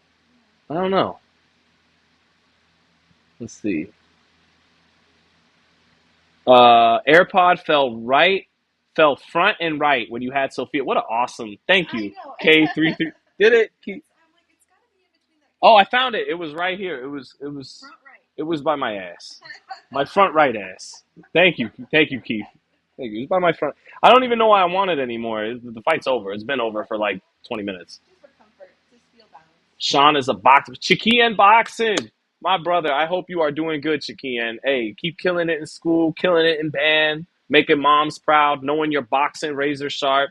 Much love to my man, Chiquian boxing. I gotta say it, Chiqui. One of my most rewarding moments in boxing has been Chiquian. Chiquian, was that Crawford Spence Chiquian? He came up to me, had his awesome mom with him. I ran into his brother at the theaters. Anyway, this young man finishing up high school, and he asked me for advice about boxing, and I go, if you know boxing, you could do great in boxing one day. But before you get to that, hey man, do good in school, because school sucks and it could be boring. But the more you focus in class, the quicker it goes by. And then life just opens up for you when you focus on the task in front of you and you do good in school. Only good things are going to come from doing good in school. And my man started killing it in school, and that feels great to hear. That's awesome. So shout out to my boy Chiquian Boxing. Keep doing your thing, Playboy. So did Broner win? No, he did not. D. Smith God, thanks for asking. I had it 8 rounds to 2 for Cobbs. That might have been a little generous. It might have really been 9-1. But Broner was tough. It was a little tough to see Broner go down in the second. But again, he went down in the second because he was on the front foot when he walked into that straight left hand. When better fighters than Cobbs, like Mikey Garcia and Manny Pacquiao, who hit him with their best, he was trying to survive. And so that's, he's not walking into the shot like he did with Cobbs. But Keith says, Sean, you're welcome, sir. Looking forward to the next one. Later, boxing fans. Thank you, Keith. Keith didn't leave until I found the headphone. What a good dude. Oh, that's true. Thank you. Sean, you ever been to Toronto? I haven't. I have never been outside of America. I'm a stupid, ignorant, proud American. I need to Maybe one day leave. I just want to go to Italy or Japan. I just want to go to Japan for all the amazing arcade. I just want to play Street Fighter Third Strike and Marvel vs. Capcom 2 on a candy cab and play a whole bunch of obscure, awesome Japanese Capcom games, Sega games. And I just want to go to Italy because I'm Italian and want to eat real Italian food and take my lovely wife out on the via and, make sweet love to her on the balcony somewhere in Italy. Anyway, Kobe, thank you for the super chat. Said, instead of losing to Cobb at the bingo hall, why didn't Broner go out on his shield against a big name for more money? Also, read super chat before fight. Oh, shit. Kobe, I don't know if I can get back to your super chat. Drop what your super chat originally was, Kobe, and just drop it for normal, and I'll read it. But um, why didn't he go up against a big name for more money? Because there's only so many times you could get a shot against a big name and shit the bed. He shit the bed against Mikey Garcia. He shit the bed against Manny Pacquiao. He shit the bed against Sean Porter. He didn't just lose these fights. He didn't try to win them. And then he bit the hand that fed him. Al Heyman. There's a lot of fighters leaving Al Heyman right now. Broner ultimately became one of them. I think in that case, it was probably more on Broner. I think Al probably made him a shit ton of money through checks that he may have squandered. I like Broner. I don't say this happily. He may have squandered them, and Al continued to get him opportunities. I mean, Broner hadn't won a significant fight in years when he got to fight Manny Pacquiao on pay-per-view. So, yeah, that's how I'd have to answer the question, Kobe. Why didn't he go out against his shield against a big name? Because he had that opportunity put in front of him multiple times and didn't show up to win. And so he no longer got those opportunities. He's relegated to Don King pay-per-view in Florida and losing to Blair Cobbs. This is how it ends. It ends like this for many fighters. So, wishing the best for Broner, though. Kenny Powers says, does Carrington get the KO on D. Gracia Saturday? What's D. Gracia? Puerto Rican. That has nothing to do with Puerto Rican Day Parade, does it? Kenny Powers from Eastbound and Down says, a.k.a. Danny McBride. Steven Control says, B-side Sean, here to support. Appreciate that, brother. Kenny Powers, Broner's tooth probably did go flying. Oakland Woods is right because his mouthpiece came out multiple times. Oh, poor AB, man. Poor AB, man. Get the tooth fixed. Get that nice smile right. Get some hoes, AB. My wife. I shouldn't follow up. Get some hoes, AB, with my wife. Got some love for you, but whatever, whatever. I'm too late now. We got love for you, Broner. All right, wishing you the best, and that genuinely touches us. That not only are you relegated after being a world champion to fight in Blair Cobbs in Florida on Don, but then you got your teeth knocked out, one of your tooth knocked out potentially because you tried to fight through the mouthpiece coming out one time too many, and that's rough, man. This is a brutal business. Yeah, we have respect for Broner, man. We're not here to dogpile on the man at all. Brian de Gracia, got you, Kenny Powers. Yeah, I think Shushu should get him out of there. Shushu's got a new wave ringside, and Shushu has a point to prove. And Shushu's a really good talent with really good speed. One thing Shushu's got to worry about, though, in trying to impress a new way, and for as good as he's been fighting in the pocket, Shushu hasn't been using his feet a lot, and he hasn't been feinting a lot. His punch selection's been really nice. He's been nasty in the exchanges, punching in between the other guy's punches. Very fast. Power is coming along very well. But for all that speed he's got and skills that he shows, and to be fair, he's trying to give people what they want. He's trying to give them ass whoopings and knockouts.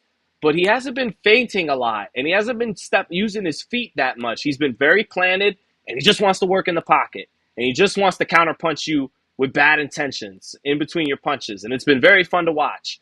And that quality makes him interesting if he could develop and take that next step at the championship level and not be so green. The fact that he's this really nasty counterpuncher in the pocket makes a fight with Inoue very tantalizing, because when did Luis Neri drop Inoue? Counterpunching him in the pocket.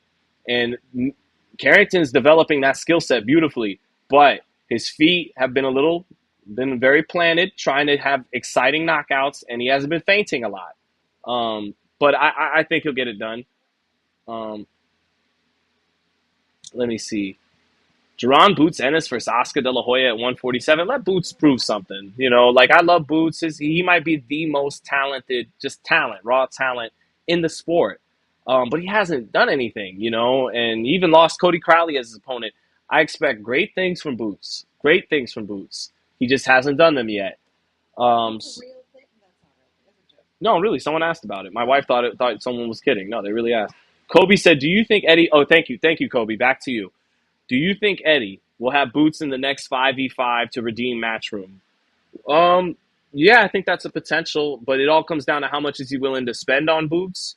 Um, yeah, he's got to get some of that sugar daddy money from Turkey Al Sheikh, and then he could sprinkle Boots with some of that. And no, because Boots is he's trying to build Boots into a bona fide headliner, which his talent is undeniable. He has the talent to be a bona fide headliner. He has the talent to be maybe the best fighter pound for pound one day.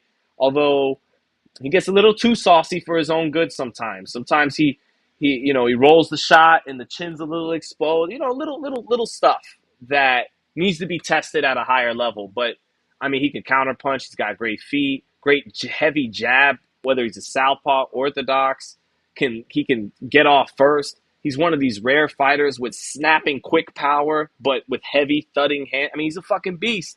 He's just got to, prove it. Anyway, I say all that to say, Eddie would ultimately, Kobe, have to show the money. And like he did to Raymond Ford. Raymond Ford was not going to fight at featherweight anymore. He was going to 130. But then Eddie wanted him on the 5v5. He gave him a good check. And so he showed up and came up a little short in a fight that could have went either way against Nick Ball. But I think, I don't know, yes, there's a chance Eddie would do that. Do I know if he'll do it for sure? I don't know, because the real goal isn't to take Boots over to Saudi to do a 5v5 see, the 5v5 is built around Frank and Eddie. It's not really built around the fighters. It's not. It's built around them. That's the gimmick of it all. And you're trying to make Boots a headliner in America. So does taking him to Saudi Arabia for a 5v5 where the promotion is centered around Eddie Hearn and Frank Warren, does that move the needle for trying to establish him as a bona fide headliner in the United States? No, not really. But if Eddie puts his ego first and wants some get back against Frank Warren, there's no better card he could play, like those cards they showed on the posters, than the Boots Ennis card at 47. So that's the best way I can answer your question, Kobe. Thank you. Damn, we got over 700 people here. You guys really want me to keep blabbing my mouth? Yeah, I got it. AB versus Haney? Come on. Devin, shut out. He's not going to stop him or drop him because Broner still has a good chin and Devin doesn't punch hard, really. But, Devin would wash Broner right now. Kenny Power said Ford definitely won that fight against Ball, but it was a close fight. It was so close that I can't complain. I scored it. I thought he did no worse than a draw, but I didn't complain about it for Ball. It was a very close fight. Ball got off on him with some combinations, especially in the first half. There's a lot of close rounds. I scored it either 115, 113 Ford or 114, 114 a draw. I even remember my card. I gave Ball 1, 3, 4, 5, and 6. And I gave Ford 7, 8, 10, 11, 12, and 2. So I had it 6-6. The third round was close. If you scored it for Ford, then I had it 15-13 Ford. But it was a swing round, but I edged it to Ball, so I had it a draw. What's the hardest style to or train? Nick T asks. Counterpunchers. I think counterpunching now counterpunching alone won't make you the best fighter in the world, but I think being a great counterpuncher is the most sophisticated skill set in boxing. Yeah, for sure. I think I know in my little amateur career I couldn't do anything with counterpunchers. I was afraid to throw. Their positioning is so good that anytime you think of throwing something, they have you lined up to be nailed, and you're not going to land what you're throwing. So you start to feel like, what the fuck am I doing in this ring now? That is what Floyd did to a lot of guys sometimes, is and Roy Jones, and they did it in part. They were freaks of nature with hand speed and reflexes, but yeah, to answer your question, the hardest thing to deal with in boxing, and it's no coincidence that Terrence Crawford is seen by most as like I have Usyk number one pound for pound because he earned it, beating a man 40 pounds heavier, coming up from cruiserweight. But if you throw away resume and you just make it about eye test and who's the best, I give it to Crawford, and it's no coincidence that he's also the best counterpuncher in boxing. Inoue is a great example of how important counterpunching is, because if Inoue wasn't a great counterpuncher, he'd be easier to beat. As fast as he is, as athletic as he is, as hard as he punches, if he could only get off first and not counter your counters like he did Stephen Fulton, he'd be a lot more beatable. But what makes Inoue partly a cheat code, the one thing that makes Inoue human is that he leaves his chin up. But the fact that he could counterpunch you as well as if he could only get off first with his amazing accuracy, speed, and power, he'd still be a top 10 pound for pound fighter. But the fact that he can counterpunch on top of all that is why he's right there with Crawford and Usyk as the best fighter in boxing. So yes, I'm long-winded. Counterpunching is the answer. We are just here picking your brain for our fight parlays tomorrow, says Kenny Powers. I think Xander definitely beats Teixeira. He probably stops Teixeira. Paro may shock the world against Matias. Not out of the question. Matias gets hit a lot. Paro has a good right hand. But here's the problem for Paro. Can he step around and nail Matias with a right hand? Yeah, but so did Ergashev. And will Paro gas and fold as soon as Ergashev did? Probably not. I doubt it. Those Aussies got some dog in them. But Liam Paro ain't some great fleet-footed boxer either. So ultimately, he may have success stepping around Matias, nailing him with the right hand through the center. But he's not a great puncher. He's got pop, and he's got some skills, but he's not a great boxer. So ultimately, can he step around all night on Matias? Probably not. Can he stop Matias with the right hand? I think he's going to buzz Matias with the right hand, but inevitably, Matias will start landing leather too, and it'll become a two-way street. It'll be a very entertaining fight.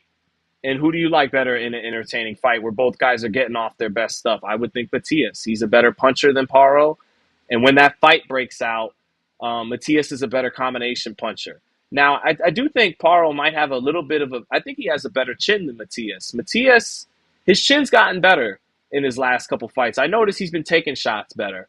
But earlier in his career, he was stopped by the Russian. I can't remember his name. Ananyan or something like that. That was his only loss. He got stopped by him, beat him in the rematch. And since then, he's made some improvements. Matias isn't really improving on different facets to his game. He's still doing what he's always done, but he's doing it better and better now. And he's really gotten better at the catch and shoot. Catch, rip in a combination. Catch, rip in a combination. He's murder in the pocket. Anyway, feel kind of, rest in peace, Maxim Dadashev, warrior who, shout out to Dadashev, who had that awful fight with Matias. One thing Dadashev taught us that night, and my wife watched that fight with me with my mother-in-law, was we learned that some boxers are so tough. These men are so tough, and this is why I respect every fighter. Some of them will literally die before they allow their bodies to hit the canvas. I don't think Dadashev ever went down in that fight, and yet he succumbed to injuries that night and died. And that's just that's bad. That's terrible. But I'll always honor his memory by pointing out the man literally died before he'd let himself touch the canvas that night. That's extraordinary heart of a fighter. But yes, Matias is brutal in the pocket. And I don't think Paro's going to be able to just step around all night. He's not that good a boxer. And while he does have pop in that right hand, I don't know if it's going to stop Matias. And so if you can't outbox him all night and the right hand doesn't put him to sleep, it's going to become a two-way street at some point. And I like Matias in that type of fight. It should be a really good fight. Paro's a dog. Paro's going to hit him with the right hand. It will get Matias's attention. It should be a really good fight. I got to favor Matias, though. Dante Prince, thank you for the super chat, says, do you think Tank is underestimating Frank Martin and being a little bit overconfident with his trash talk? This has been a year of upsets. No, I don't think if Tank loses, it's because he's overconfident.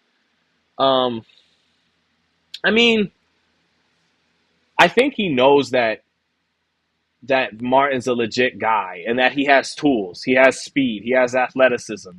Tank says he has a brick hand. So I think Tank even said something on Gloves Off about you never know what he's going to bring to the fight. But there is, if this upset does happen, and I told my wife this yesterday, think Canelo Bivol, where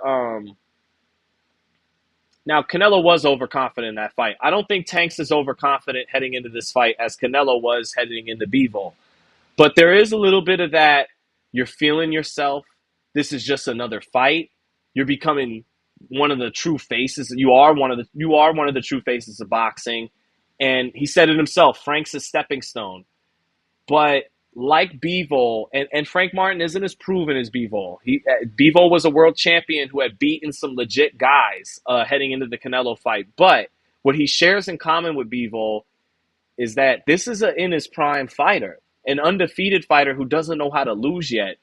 He's in his prime, and that counts for a lot. He's in his physical prime. He's athletic, and so if it happens, it could happen like Canelo Bivol. Bivol didn't put some beat down on Canelo. Canelo won those early rounds, gassed pretty early, and Bivol touched him up. Held his own in the pocket in one of those last championship rounds. Canelo tried to shoot his right uppercut, left hook, and he dropped his right hand after shooting it. Canelo's used to just lining it up perfectly, coming with the left hook, the 4-3. And Canelo shot the right uppercut, didn't bring it back home, tried to shoot the left hook. He ate a left hook, and that was kind of like, oh, shit, I am losing this fight once and for all. That was the one stand Bivol really had in that fight. Outside of that, he just took advantage of Canelo's conditioning and never really hit him with that much hard. He just outworked him, outbusied him, and kind of won, in my opinion, an anticlimactic upset. And that's how I see Frank Martin winning it, is it's kind of anticlimactic. It's kind of like Tank gives away early rounds, and this time it costs him because, like I said in my notes, about 20, 30 minutes ago, you give away early rounds to this guy, and now he's on the back foot, and he's turning you. It's not Rolly. It's not Barrios. It's not Ryan. He's not in front of you. He's moving now. And now that becomes a more complicated scenario, like Bivol. Bivol was turning Canelo once Canelo, Canelo was trying to walk him down from round one and had some success early. But I don't think Tank's overconfident. If Tank loses, it's because he's getting exposed a little bit. Tank is fast. Tank is accurate.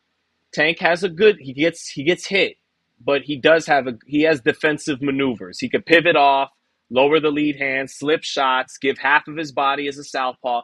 He does some nice things defensively, but he also gets touched.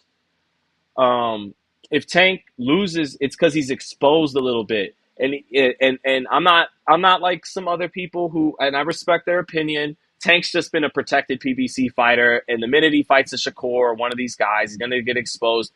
I think Tank is a top 10 pound-for-pound guy. He's got to fight a Shakur. He's got to fight another elite pound-for-pound fighter to really get in the mix for a top 5. But I think he's at the bottom of the top 10. And I think Barrios is a very solid opponent, a little weight drain. Santa Cruz, a very good opponent, a little small.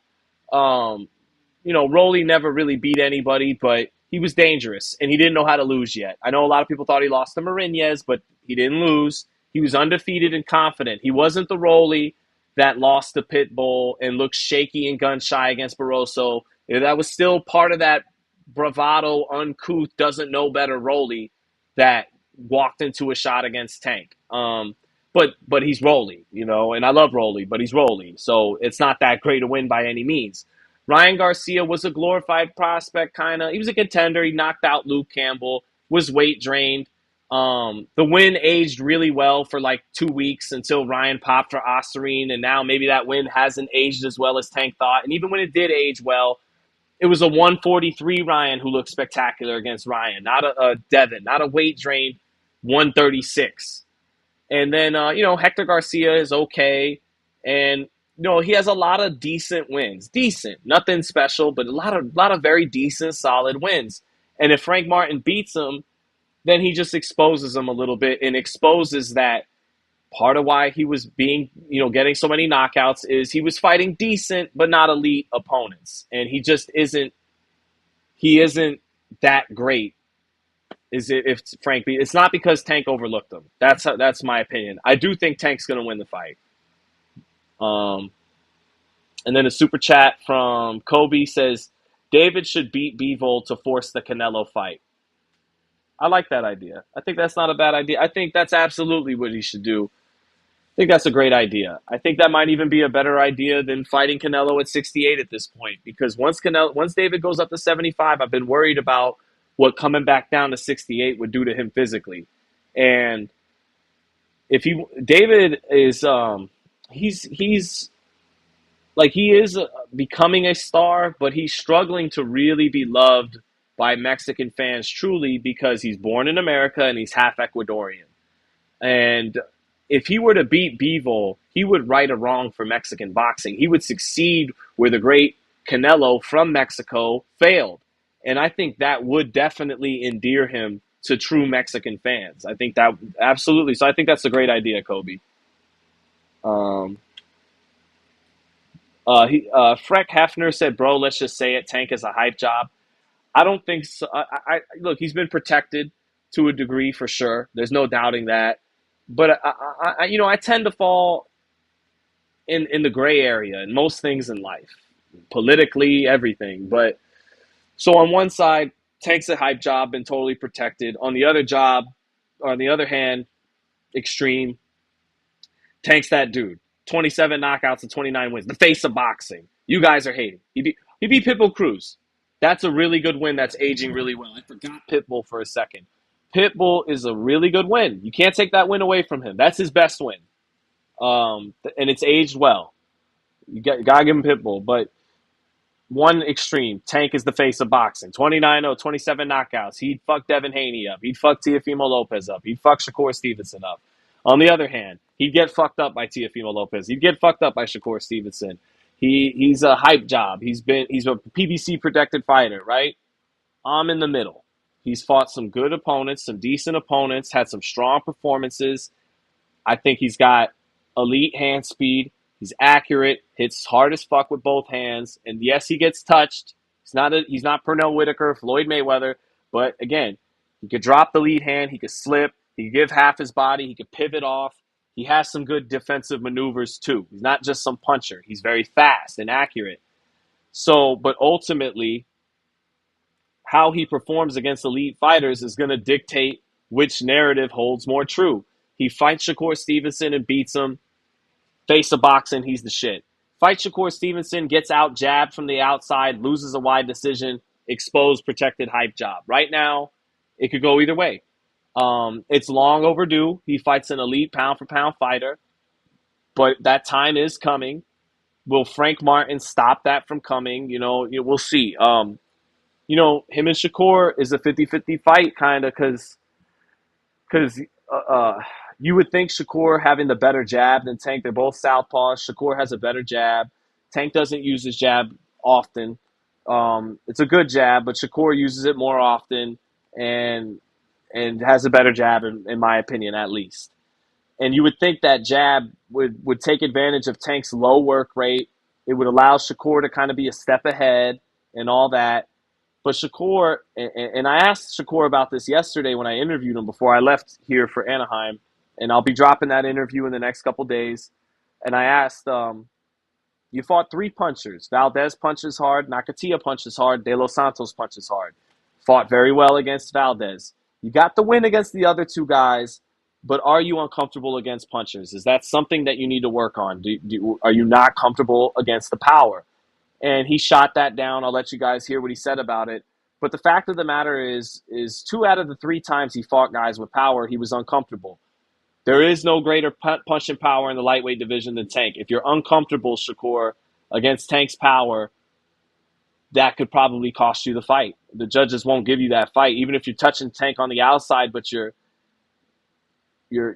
shaky, a little shook in there. You're gonna wind up losing to Tank, and so that fight could go either way. Tank could get exposed because Shakur has a better jab, and Tank doesn't throw a lot of punches per round, and Shakur could pick him apart and see the spurts coming and decision Tank and be that guy. Or Tank could get in there, and Shakur could be uncomfortable against the power when he feels it against his gloves, and then Tank wins that fight. So we really got to see it. Um, who has Shakur beat for you to call him elite as far as resume? I'm a traditional guy, Brian David, and I give you points. Even when Crawford became undisputed, and everybody's saying who'd he beat? Who'd he beat? Victor Postal was good, but I get their point. Who was in Dongo? Um, when you do something, when you do a traditional accomplishment, I salute that. And Shakur did something Tank's never done. He unified at 130. He beat the number 1 fighter in his division, which was Oscar Valdez. He unified. He won the ring belt. I know maybe not everyone takes the ring as gospel. I tend to think when they award a fighter a ring title belt, they are accurate that he is the lineal champion of the division. And so Tank has actually a little bit better resume than Shakur. He has beaten more recognizable names: Mario Barrios, Ryan Garcia, Esau Cruz, Leo Santa Cruz, even Gamboa, Rolly Romero. Some good names, especially those first couple I named. And then and Shakur's best wins are Jamel Herring, Oscar Valdez, Joet Gonzalez, Robson Conceição, Edwin De Los Santos. Tank's got the better names, but Tank's never unified, and he's never been the lineal champion of a division. He's never faced off against the other best fighter in his weight class. Pedraza was in the top 3 or 4, but he wasn't. I don't think he was number 1 at 130 at that time in 2017. I'd have to go back and check, but I don't believe he was number 1. So, there you go. Shakur doesn't have the resume quite that Tank has, even though both have yet to be a truly great fighter in their prime. Few fighters do. There's a lot of great fighters who are Hall of Fame fighters who never beat a great fighter in their prime. They just beat a lot of good, decent fighters or won multiple titles, whatever. And but I give Shakur points for unifying and becoming the man at 140. Tank's never been the man in any division he's competed in. But to be fair to him, he does have more notable names on his record than Shakur does. They got to fight. I'm not going to hypothetically give either guy the win. They got to see each other at some point. So yeah. And he knocked Valdez down, says Serious Gaddy. Good point. Chat, anything else you want me to touch on? Everyone's asleep in the hotel. I don't want to wake everyone up. I'm going to smoke a little weed and relax to finish the night. But let's shoot a few more my way and we'll call it a night, chat. Thank you so much, everyone. There's still almost 600 people in here, which is awesome. I really appreciate everybody. Appreciate all the super chats tonight. The fact that I got to watch the Broner fight for free because of the super chats. Very grateful for that.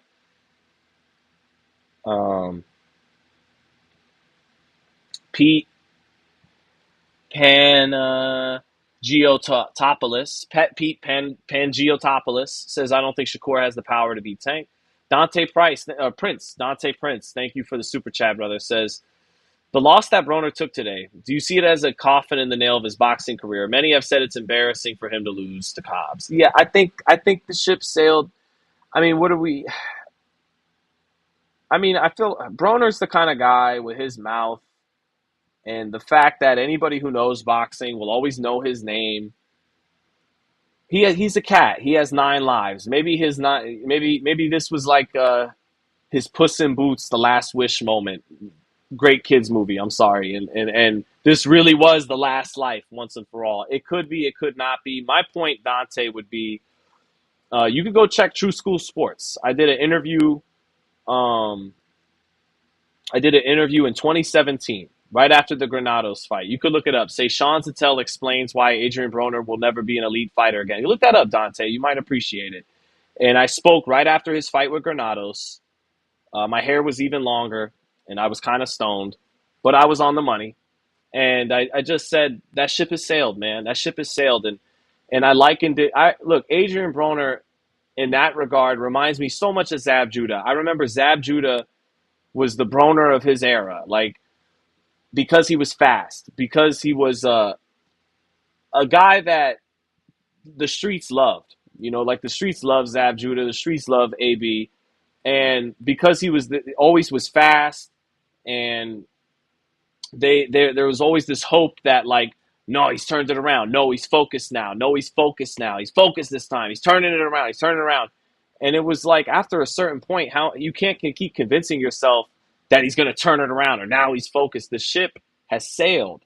And then Broner, like Zab, after he took loss after loss, that physical talent that always tantalized people, it eroded.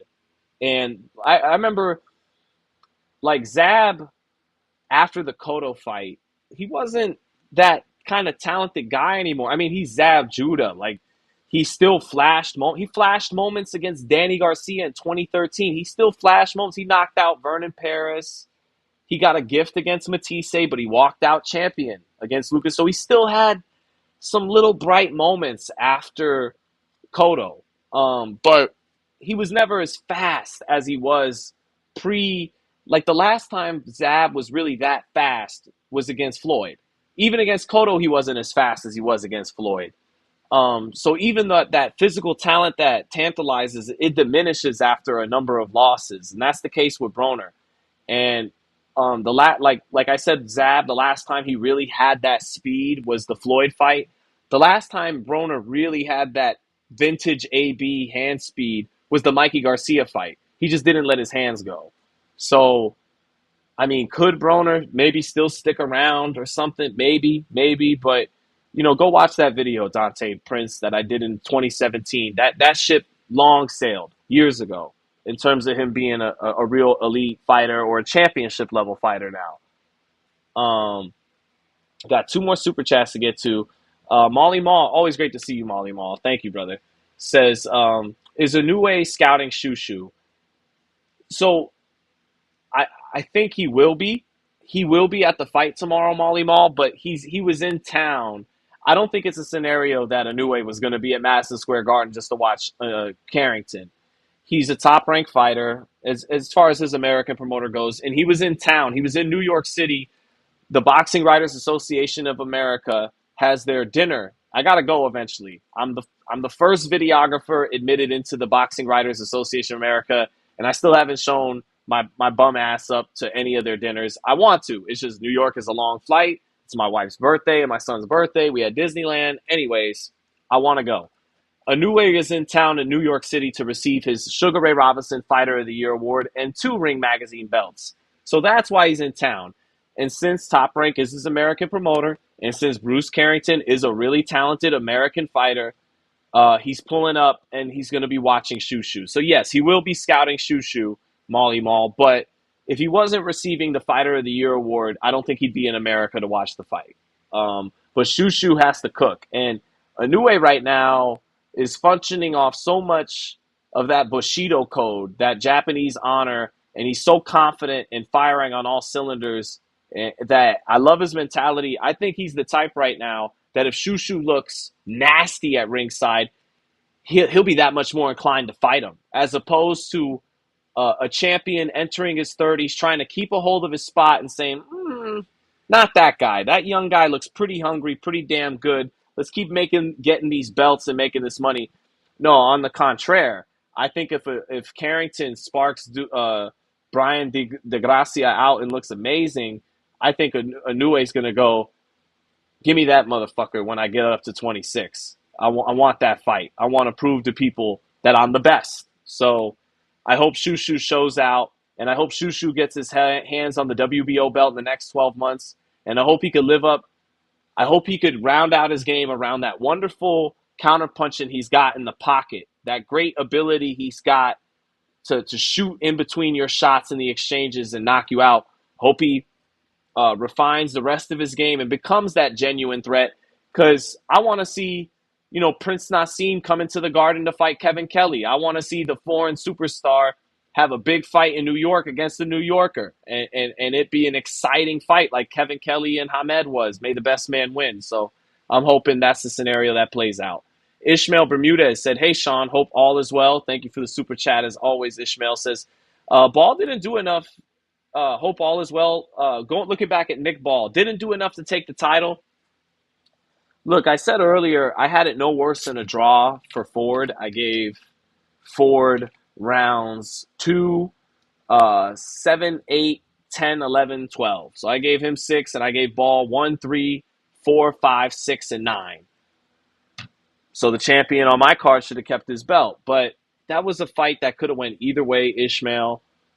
Ball was getting off on him with combinations in the first half of the fight. And then even when Ford was winning the second half of the fight, Ball landed some good shots too. And there was a lot of close rounds. It was the kind of fight that was so close that you can't scream robbery if it went either way. And when you talk about take the title from the champion, bro, my favorite fighter is Bernard Hopkins. I saw Jermaine Taylor take the titles off of him when Bernard was having him wobbly in the last 3 rounds straight. Swept the last 4 rounds. Had to have won some rounds in the first 8. If ever the champion, that shit died either the night Bernard Hopkins couldn't get the benefit of the doubt against Jermaine Taylor in 05, or when Larry Holmes couldn't get the benefit of the doubt against Michael Spinks and had to say, Rocky Marciano couldn't carry my jockstrap. But beyond that rule, the belts, I'm not going to, in the heat of the moment of actually scoring a fight, go, that was close. I think the challenger just nicked it out, but I'm going to score it to the champion because you got to take it from the champion. No. Once the bell rings, you're just scoring rounds whoever genuinely should have won the round. So, like, I always love this. I always love that cliche. You gotta take the title from the champion. But I feel like that's an antiquated notion in boxing, and it should be. It's really been replaced with, to beat the A side, you got to take it from them. It's really the A side, not who's the champion. It's who's the A side. And, unfortunately for Eddie Hearn, the UK market is closer and has been more thoroughly ingrained with the Saudis than the American fighters have. The UK fighters kicked this thing off in Saudi with Anthony Joshua fighting Andy Ruiz, Clash on the Dunes. That's really what kicked this off, that rematch in 2019 between Joshua and Ruiz. Because in the 2000s, the late 2000s through the 2010s, the first half of the 2010s, there was always these rumors that Middle East power brokers were going to throw a shit ton of money to make Pacquiao fight in the Middle East or someone fight in the Middle East. And then it just never happened. It was always all noise. I remember Dan Raphael reporting it in his chats on ESPN and everyone kind of rolling their eyes like, yeah, this rumor's coming up again. And then nothing ever came of it. Joshua and Ruiz really kicked it off, made it a reality. Joshua's a British heavyweight. So the Brits, the Europeans have been more thoroughly ingrained and connected. I mean, Daniel Kinahan may have really been the guy who finally became the go-between to connect the West, the West, Europe, United States, with finally being the middleman to connect the Saudi money with the West, with the fighters from the West. And so I say all that to say Nick Ball was actually probably the A side to in Saudi, even though Ford was the champion. So, Nick Ball was fighting a little closer to home. I'm not a geography expert, but the UK is closer to the Middle East than United States of America. That's how I could best answer it, man. It was a fight that could have went either way. And even though you're talking about the old school rule, you got to beat the champ to take it from the champ. Ball may have been, by a hair, actually the A side, because the Brits have been doing business in there for a while now, for almost half a decade, since 2019. So, yeah. Um, uh, but yeah, guys, I think I'll call that crazy. How Hopkins missed prime of his career and was still so great. Um, was I surprised Dubois knocked out Hrgovic? No, I wasn't, Pete. Gave Dubois a very good chance of winning that fight because he's more fundamentally sound than Hrgovic. Hrgovic fights very erect and with his chin up. And Dubois and Hrgovic had the advantage on the outside. He's got that really good chopping right hand, that good straight right hand. But I knew Dubois kept his hands up better. And I knew that was a 50-50 fight. So, no, I wasn't surprised that Dubois knocked him out. Um, so, um, Man, I can't believe there's still 500 people in here. You guys are awesome. Jorge Venancio says, great boxing analysis. Thank you, brother. Appreciate that. Chikian says, my man Chikian said, Boachuk, I heard, is filling in for Zoo. Really good replacement opponent. I favor Zoo. Boachuk gets hit way too much, and he's always in front of you. I favor Zoo. But if Zoo's a little shaky after taking punishment from Fundora, and if his confidence, Zoo's a tough mofo. But if Zoo is a little just not 100% off the Fundora loss, Boachuk is relentless. But he gets hit a lot. And Zoo's faster than him. Zoo's a more compact puncher than him. Zoo punches very hard. Zoo has some good pull counters he's been working on with the right hand. I think Zoo will take care of business against Boachuk. But thank you, Chikian. Um, so Pete says, thanks, Sean. You're the best. No, thank you, Pete. Thanks for being in. Ryan Hay. Oh, wow. I have a cameo and gloves off. I do? I do, chat? Chat, I have a cameo and gloves. Let me watch this for a minute. I'm gonna text back Ryan right now. I'm gonna put in all caps, where? Haha. Chat, we might have to look at this together. I wanna see. Chat, your boy has a cameo on gloves are off. I'm famous. I did it. That's it. I don't gotta work no more. I have a cameo on gloves off. This live is over. I did it. I made it. Super chat from Alicia Craig 744. What's up, Helly? Always good to see you in the chat. Appreciate the super chat. Says, what's up, Sean? Hey, I feel kind of bad for AB. So do I. You got to have some humanity, chat. You can't just always shit on fighters. I don't mean to preach at you guys. Call a spade a spade. You think Tank's a hype job? Call Tank a hype job. You think Broner was overrated? Call him overrated. But don't shit on him. That's just me though. You're all grown folks. Do what you want. But she says, "Sup, Sean? I feel kind of bad for AB. He used to be on top of the world." Shaking my head. That fight looked like a barroom fight against Cobbs, low budget. It did, and it is what it is. We're all grown here, and this is boxing. Someone's got to win. Someone's got to lose.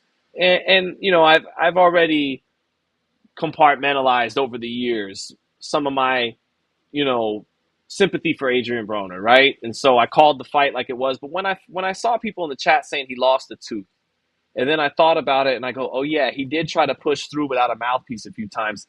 That hurt my heart a little bit, man. That's tough. This is a tough business, man. And it's tough. Sometimes when I'm ringside and I don't even know the fighter. Brandon Moore. I had a fun interview with Brandon Moore. He got knocked out by Richard Torres in San Diego. And when I saw up close him get dropped to the canvas and saw him take that deep breath of like, fuck. And then he got off the canvas to take some more punishment before he got stopped. These are human moments. This is what's great about boxing is that humanity to it. And you get to see human beings at their most vulnerable. And yeah, man, that's tough for Broner. Look, and I know Broner's brought it on himself a lot. And no one asked him to knock up all the women he knocked up and to spend all his money the way he spent and party it's on him. At the end of the day, our errors fall on us. We could bitch about how we were raised. We could bitch about the environment we grew up, if our parents sucked or whatever, but it falls on us after a certain point. So I'm not saying that's not the case, but Broner's made us smile. Even if you were amused, smile saying, "Get the fuck out of here." He's been amusing. He's been funny. He's made us laugh. He's made all of us laugh, whether you were laughing with him or at him. He at one point was an excellent, superb lightweight who didn't stick around that division long enough. And yeah, man, just hearing that his tooth got knocked out fighting down in Florida and the Don King and where he goes from here. Yes, like I have some empathy for AB. And um, I'll share a quick story about AB that'll always give him a place in my heart. And he was getting ready for the Pacquiao fight. He posted on social media, "Hey guys, I'll be at the Hot and Juicy Crawfish in Vegas," right? I was with Fight Hype at the time. Talked to the editor. We got to get this interview. Let's take my ass down to the strip, down to the Hot and Juicy Crawfish, right? I go down there, um, and Adrien let the public know, but not a lot of fans showed up. There's one or two fans who wanted an autograph. I showed up. He knew what I wanted. He knew I wanted an interview. He was there to eat dinner with his crew, and as soon as I see him, I go, hey, Adrien, I don't mean to bother you, but I want to talk. And he's like, "I got you, bro. Don't worry." And so he starts sitting and eating dinner, and I'm sitting there. I'm not at the dinner table. I'm just sitting there at the front of the restaurant, and I'm like, should I? I don't want to be a pain in the ass. He already told me he's got me, but I've been sitting here 5-10 minutes. Should I ask him again? And right as I'm thinking it, he's like, "Come here." I go there, sit down. He's with his whole crew of people. And I asked him some serious questions about the Pacquiao fight. I was very respectful, but I asked him, people say you don't let your hands go. And he's like, "Well, we found out with Manny Pacquiao, you may only have to land one shot. You don't have to throw a lot of punches to beat Manny Pacquiao. Juan Manuel Marquez knocked him out one shot." And he took the challenging questions and was very engaging and answered with me. And he was very kind about it. And I finished my interview. It got like 500,000 views. It was a big interview for me that week. And he was a gentleman, man. And his whole team were kind about it. No one side-eyed me for asking him about not letting his hands go. And he let me peacefully do my interview. And then I left and I said thank you. And he wound up losing to Pacquiao that weekend, like most of us thought he would. But he was very generous with his time there. And he's always been pretty nice, kind to me. And so I got love for Broner for that. And I got another super chat from Dante Price, and then we'll probably get out of here soon.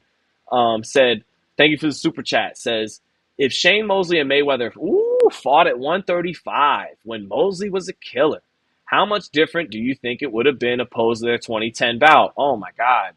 You talk about mouth-watering matchups. Look, I wanted to see Sugar Shane fight Floyd Mayweather for so many years that by the time they did fight, I convinced myself it was the super fight I had always dreamed of, even though Shane was 38. And Floyd was only one fight back from his comeback at welterweight after, brief retirement with De La Hoya. I literally, if you look at my lives when I'm back at the office, I have a painting of Mosley and De La Hoya from Richard Sloan in my office, because that's how much I wanted that fight to happen in their primes. The fight would have been a lot better in '06 when Shane complained about his tooth after he knocked out Vargas in their rematch. Shane was just sidestepping and letting his boss, Oscar De La Hoya, get the Mayweather fight. He wasn't gonna get in the way of that fight. Would have been a much better fight in '06. Look, who would have won? Look, you could argue Shane would have won because Shane was 38 years old and was kind of shot. And Floyd Mayweather and people that love Floyd Mayweather will point out, don't go there. He had just knocked out Antonio Margarito. But we know boxing. Every great fighter has what? One last great fight in him. That was against Margarito at 37 years old. And he took a year and a half off because he was supposed to fight Berto. And then that Berto fight, earthquake in Haiti, never happens. So by the time Floyd fights Shane, he's 38 years old and hasn't fought in a year and a half. And he still detonated a right hand on Floyd that almost knocked Floyd out.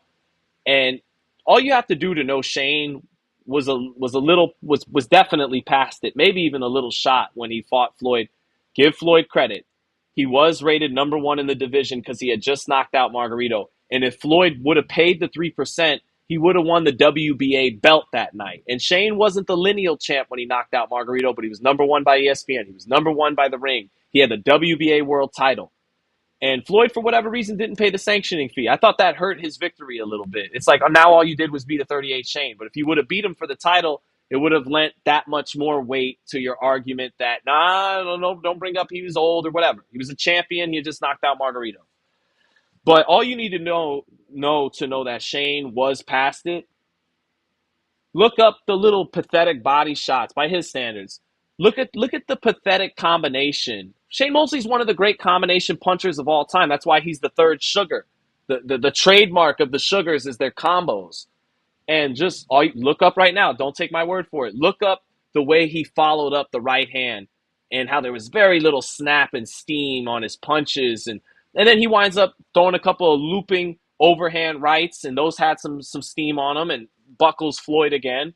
But it wasn't that vintage Sugar Shane ripping combinations. The guy who, and those combinations were for the most part never the same after he lost to Vernon Forrest. He was never quite as confident as he was before the Forrest fight. So at lightweight, Floyd is a better boxer than Shane. Floyd was always going to find his right hand on Shane. Floyd is better on the outside than Shane. Obviously has a better defense. Shane, yeah. So, but Shane hits harder and is just as fast as Floyd. Two different types of speed. Shane is faster ripping combinations. Floyd can never rip combos quite like Shane. I know he ripped some beautiful combos against Arturo Gatti.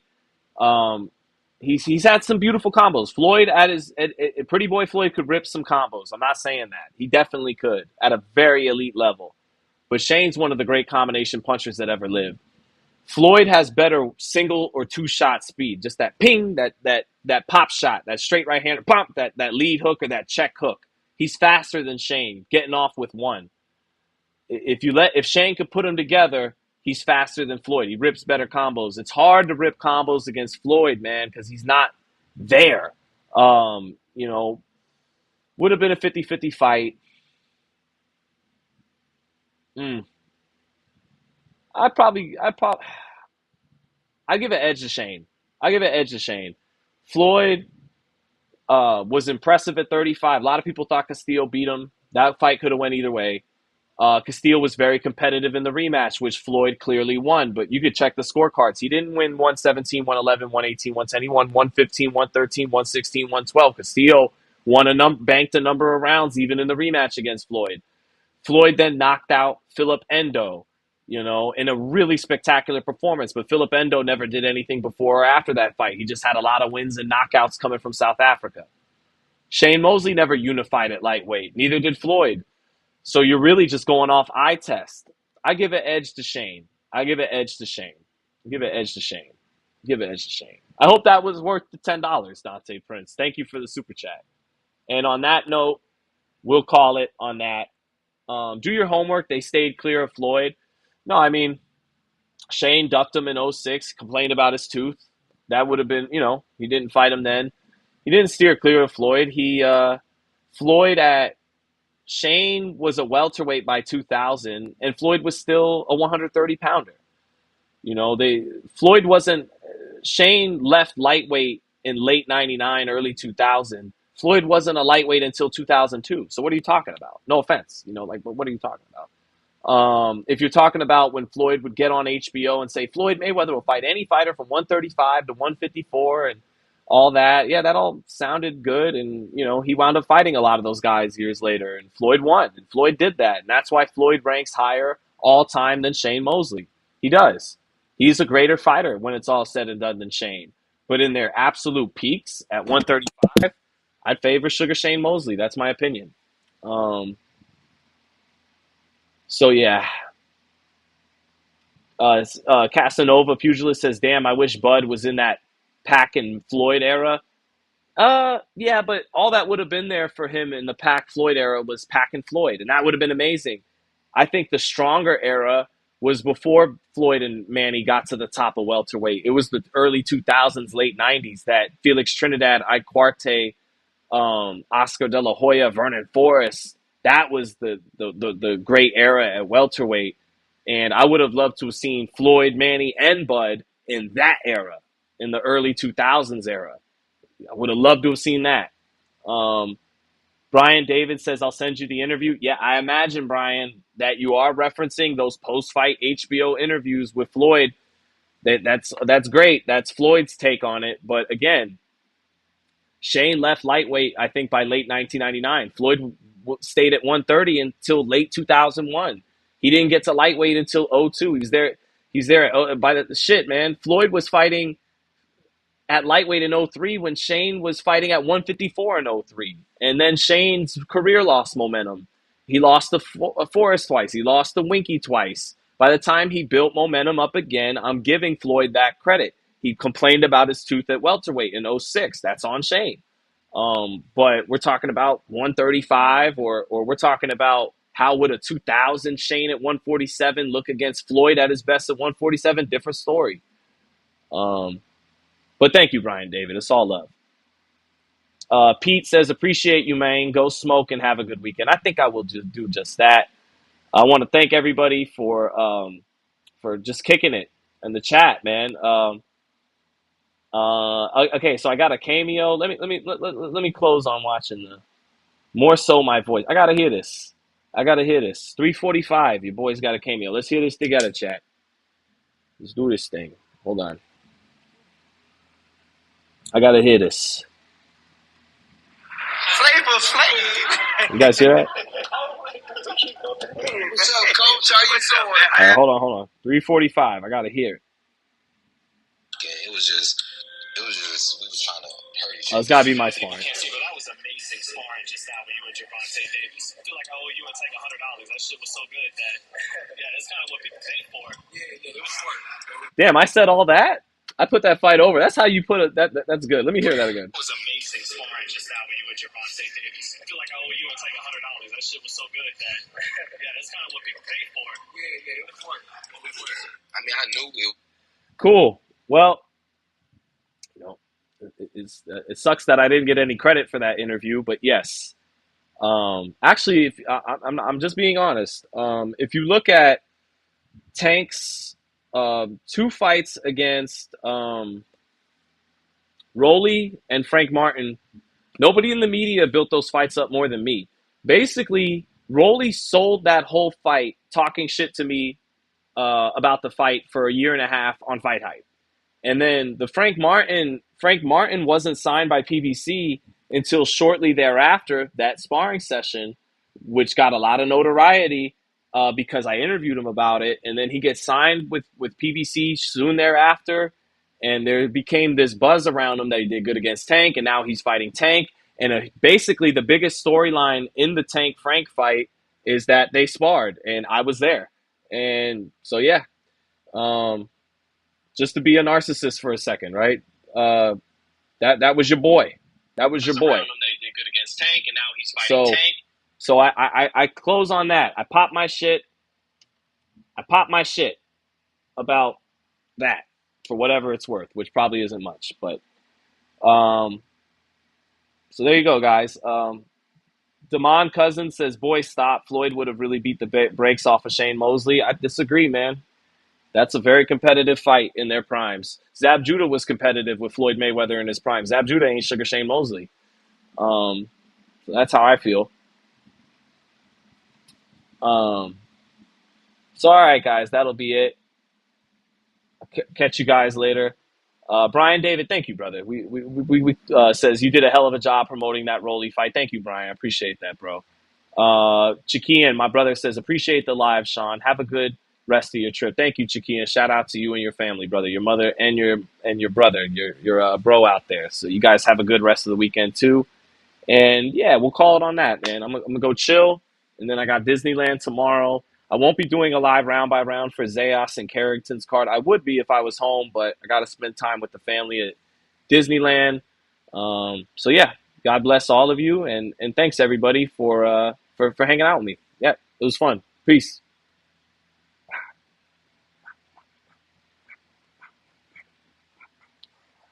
Oh, sorry, I can't stop. It's awkward now. I can't.